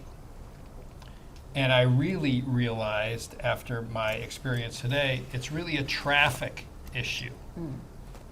It's really about avoiding interactions that we don't want to exist. So I was counting acres and saying, okay, how can we get to the acres? I felt that was the solution. I'll say it now. I was wrong. I think it's a traffic management issue. It's an issue of, you know what? We've got intersections and we need roundabouts. I mean, that's kind of the way it is. Let's look at it differently. And, you know, I'm sitting here looking at this and saying, okay, as based on my experience, say, okay, well, let's, you know, one of the problems with areas 2 and 3 is that they're a long ways away from the parking lot. And one of the unintended consequences that came up was that if we said it was areas 2 and 3, one of the questions I have for staff is there a way to enlarge areas 2 and 3 a little bit? Could we kind of make areas 2 and 3, you know, below the whole trail there? But then the one issue they pointed out to me, and I agree with them, you do that, and you're going to have the people on Stodola Road pretty cranked up because, I mean, think about when you go to Williston. You go in there to work out, right? And you drive in, and people are parked with their blinker on trying to get the parking spot closest to the door because they don't want to get any exercise in the parking lot. They only want to get exercise on the machines. I mean, it's so irrational. But human beings are so irrational. So they want to go get exercise with their dogs, but they want to park right next to where they're going. I mean, you know, we can't fix some of these problems. But I think taking a step back and saying, you know what, we don't have an acres issue. So I'm wrong. I push that. I apologize. We have a traffic issue. And if we can avoid traffic interactions, we can come up with solutions that are going to probably work for both groups, even though we're not supposed to say there's two groups. Well, there's two groups in this. Yeah. Well, so Yeah. can we, like, going back to, I think what Rebecca said, can we make a decision between area 2 and 3 and possibly 1, 4, and 5, or like to like just start talking Yeah. about where we're talking about? Yeah. I agree. I have a question on Go ahead, Mike. It was 9:10. Yeah. We intended this to be kind of a quick check-in. Yeah. As the conversations you're having is the same that you've had Healthy. already. It's healthy. But So I think to Rebecca's point, I would say I think staff is hoping to get a little direction tonight on this is where we're at. Because based on the last direction you gave staff is to look at 25 and 45 acres. I think what Yeah. Matt has pointed out to you is that to get to 45 acres is tough. And I think, Yeah. I know, Brad, you said that it's maybe not an acres issue. To get to 45 acres would be hard. The maximum that I think staff is saying is that it's given all the topography and challenges is more like 33. Right. And so I think what we really would be helpful is, okay, so is it really looking hard at 33? And if so, let's those areas reference there. having the marina. Let's listen to Wait. let's listen to We Mike. got one more. Sorry about that. So just to back up just a second, so I think, again, the direction for staff was to look at 25 and 45 acres. And so what staff is showing you is that it's going to be hard to get to 45, just given the topography. Mhm. Yep. As we go deeper into topography, that's just really difficult, and the other wetlands, and preserving the high-quality areas. So the maximum really is at 30, kind of 33. And then to really look at 25 acres, I think we were looking for some feedback on if it's 25 acres, maybe more concise, if it's 25 acres, is it areas 2 and 3? You combine areas 2 and 3, it's about 18 acres. Not quite the 25, but it gets you kind of close. Typical. I've heard a couple council More than members say, maybe looking at areas 2 and 3, maybe there's a way to combine that, maybe there's a way to look at areas 2 and 3, if you combine that, that's 18. Is that a place that there's some interest in? Yes or no? And Yes. if not, then maybe what does that look like? I think also to the mayor's comment, we can also look at If it's not acreage, then we'd have to talk about, I don't know what that looks like. That's Right. we'll have to have Matt kind of, I don't know what that kind of looks like. Maybe just to start there, are we still on track with kind of looking at 18, maybe 18 acres if you look at areas 2 and 3, and maybe 33? Maybe just kind of start, maybe start with that? Yeah, I think I think that's a good thought. I would also ask, I don't know if it's feasible to perhaps expand areas 2 and 3 somewhat, because I think there's, I think there's some North. opportunity there. And I mean, to me, as we look at what we're trying to do, and trying to provide some contiguousness and so forth, areas 2 and 3 are more amenable to that. There are other unintended consequences, admittedly, but there is not going to be a perfect solution. I don't know, Matt, if you have a thought. We were kind of talking about the 2 and 3 situation, and obviously if access is an issue, then in the Victoria Park Master Plan, there was an idea for creating more parking, kind of off of Stitchell, but I would say in the park. Not, and we've talked about this too, is that way that would mitigate some of that, issue that Kimberly was talking about, people not complying if they had to park in the main parking lot and go all the way. So I think that could be, a compromise situation. Cha-ching. I mean, that's gonna cost more money, but if we expand those areas, then we can put parking there too. Well, potentially. I mean, I don't know. I'm just asking questions. But a parking lot versus the fencing. Yeah. So, That's true. And then again, then you have opportunities for revenue possibly, because it is more isolated. Well, so can we, if we're leaning towards 2 and 3 combined, possibly enlarged. Iterations can of we it. have staff continue looking at that, and they could include options of parking and what that would cost. And some expansion, yeah. Yeah. The one other question that came up, and I don't have a solution for it, is there, obviously we've got the main trails, somebody can show up in the main parking lot, and they can walk the trails and Put their then dog have on the that leash. area. Yeah. I mean, you could get your 3 miles in by walking your dog Right. a mile on a leash and then 2 miles off a leash. It's Right. a hybrid approach, which Right. I think is pretty cool. Reasonable. Well, it's not unreasonable. Does that help? Are we And- providing anything that's useful? And I literally have no dog in this particular fight, so to speak. I know that there was some thought about, the sort of natural peeling off to the north from the main parking lot, but I feel like areas 2 and 3 are actually more sort of the area that the dog walkers prefer. And so they're actually more likely to use it and use it the way it's intended. Yeah. And, It sounds like that's a consensus right now, right? Yeah.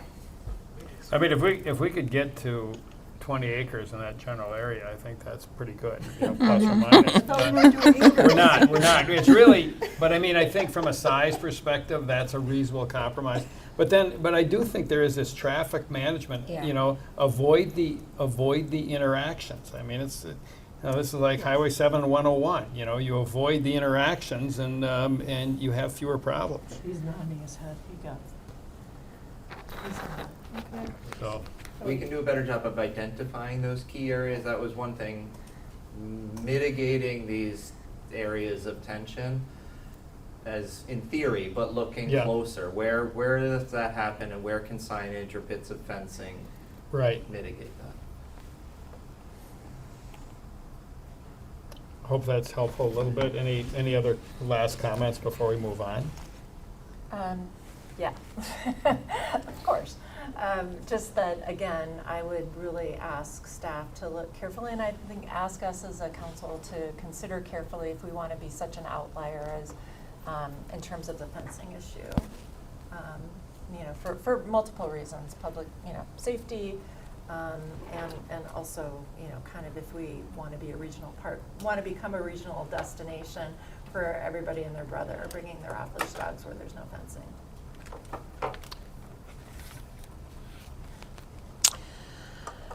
Okay. All right, anything else? No, I think, Matt, I think that's helpful. Yeah, very helpful. Thank you, council, for the conversation. It's even painful getting to helpful, isn't it? Has to be done. As you've heard me say, parking and barking are not always easy. And case in point, the other thing that's been mentioned is potentially, is there revenue generation? We can explore that a little bit, what that looks like. It could be difficult. I don't know how much that could generate. How do you issue permits? How do you collect permit fees? How do you enforce that if people don't have the tools to look at that? You know, but I think they're two separate issues. I Yeah, mean, I that's think the matter is, let's get a solution that starts to make some sense. And then if we need revenue to make it everything it needs to be, okay, well, let's tackle that. But I don't think we need to work on those at the same time, is my view. That's one person's opinion. Doesn't sound like consensus, but anyway, that's good. No, I think that's People a wanna- conversation for a later day. I Yeah. agree. Yeah. Totally agree with that. Yeah. I think that's Agree. just helpful feedback. Yeah. It's already zoned out. I'm so Tackle, sorry. yeah, the revenue thing's separate. If we need it, we'll find a path. Well, you're ahead of the game because we have 30 minutes of free time. Okay, oh, yeah, that's What? right. Oh, yeah, we have 30 minutes of free time. Does anybody want to talk about anything? Here, take one, pass it down. We had Sorry a to couple- say. A couple items pop up. I don't have anything, just so you know. I don't No. either. Oh, I don't wanna, are we taking this? Okay.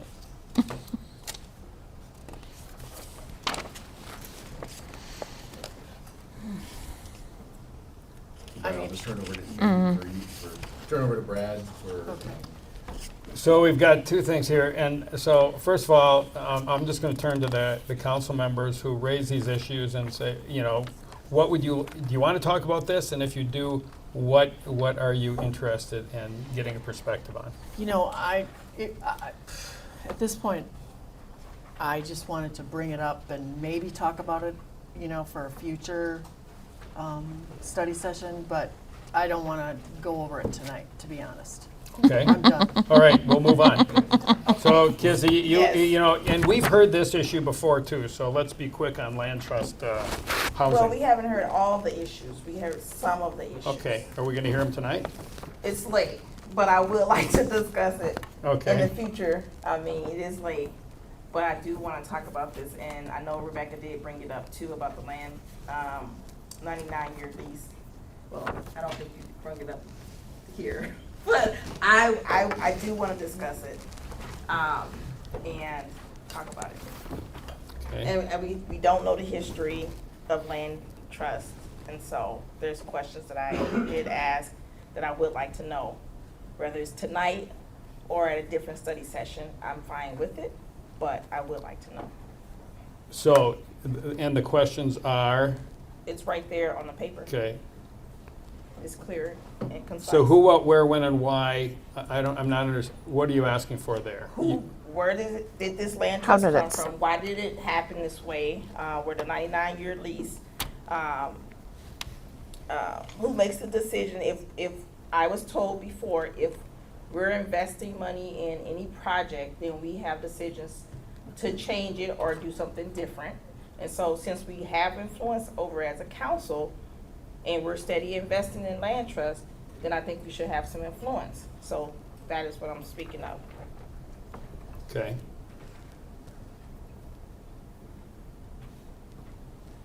I would be happy to have a history of it. I don't know if I need it to. Well, we don't have verbally. Julie here, so Julie knows the history. Yeah, she would be Yeah, our she's institute. the I'd person. love to. She's learn here. more She about is that. here. Right. She's just Yeah, hiding. our housing people are gone, so we're not in a. Julie is here. Yeah. You are, oh, you are there, you are. You were behind Matt, okay, Julie? See me back here. No, I but apologize. That's all right. Kizzy, we did a historical kind of look back a while back, but we can regenerate that for the group and bring that back as an attachment in our next packet, but that has been done in the past. Yep. But all of the questions has not been answered around the 99-year lease, land lease. And then also, if the question at hand too, if we're steady investing money into this program, are we able to influence how this program is being done? And we also talked about that. It operates as a separate nonprofit agency. The board can change the way they operate, but there are some laws that pertain to land trust. So, but we have no say in a nonprofit's how they do business. You can decide whether or not to fund them or not, but you don't get to tell them how to run their operation. Well, So we had that conversation last time, but I'm happy to provide it. Yes, to I the do group. remember we did have that conversation, but here's another question then. Who do we talk to on the state level to address some of this? Like, I would like to know who is over this committee that deals with land trust, because I would like to talk to that committee and start bringing this up at the state level. So I want to know this Sure. information. I think it's very important to address, whether this council address it or not. I feel like it needs to be discussed. I can certainly look that up for you. And I can bring it back next month when you have your housing discussion. Okay. Thank Or you. just, if it has been brought up, maybe just, send us. Yeah, I'm just gonna link what we had Yeah, before. thank and- you. And you guys can look it over, and Kizzy, I'll try to answer your specific question about what committee at the state. Okay, thank you. Any other questions on that, too? No? I think for me, like I mentioned, just the greater policy question for, and I'm interested to just hear about how at, whether it's a housing meeting or even next year, when we contemplate funding again, what have we seen historically in the, say, last 5 years for how many houses have been acquired? And then what do we foresee as opportunities? Because I don't think houses have been acquired in Minnetonka recently. So that's just looking at putting more money into that is what my thoughts are. And I'll just add, because, I'm on a fair number of housing committees that involve cities and so forth. And, there's affordable housing, and then there's ownership affordable housing. And we do talk some, about generational wealth building and everything. And the reality of it is ownership, now, is a land trust home as good as a 100% ownership home? No, but oftentimes for the people who are in land trust homes, the choice is not between regular ownership and land trust ownership. It's between land trust ownership and being a renter. And in all of the groups that I'm part of, on the hierarchy of what is better for the person who is going to live in the home, the better solution is to be in an ownership position. Ownership affordable housing is superior, 9 times out of 10 to rental ownership housing, because you're, for a variety of reasons, and we don't have to go there too deeply, but I mean, the Homes Within Reach was started in Minnetonka, but it's expanded to West Hennepin County. I agree that we're not doing as much housing in Minnetonka, but there's far more. I think there's 250 to 300 homes in West Hennepin County where people are owning homes that they would not otherwise own. We'd have more renters if we didn't have the West Hennepin Affordable Housing Land Trust. So, is it a perfect program? No, there are no perfect programs, but I do think it helps people own homes, and I think that is consistent with our values. Yeah, it just seems to me as one more arrow in the quiver. Yeah, It's it's just one a more tool in different the kind of toolbox. arrow than, say, Pathways. It's Yeah. just it's a different tool. You arrive at a different end, but it's not a bad end. It's different. You get it. But that doesn't mean we don't, Right. look at it. So anyway, but Kizzy had the questions, and I think that's good, and Julie will get the questions. So we're going to go look at our next meeting now, or anything else on these two issues? No, I don't think so, Mayor and Council. I already addressed, but I would just add that I think some questions on HERC. As you know, we have lots of lists, and so we'll add this to the list of potential upcoming topics. I think Julie mentioned we can get kind of dust off that previous correspondence on the land trust. We'll get that out to the council Put in the packet, and we'll, if we have space at another meeting to go more in depth, we can do that. Well, we're And- talking about housing, right, next?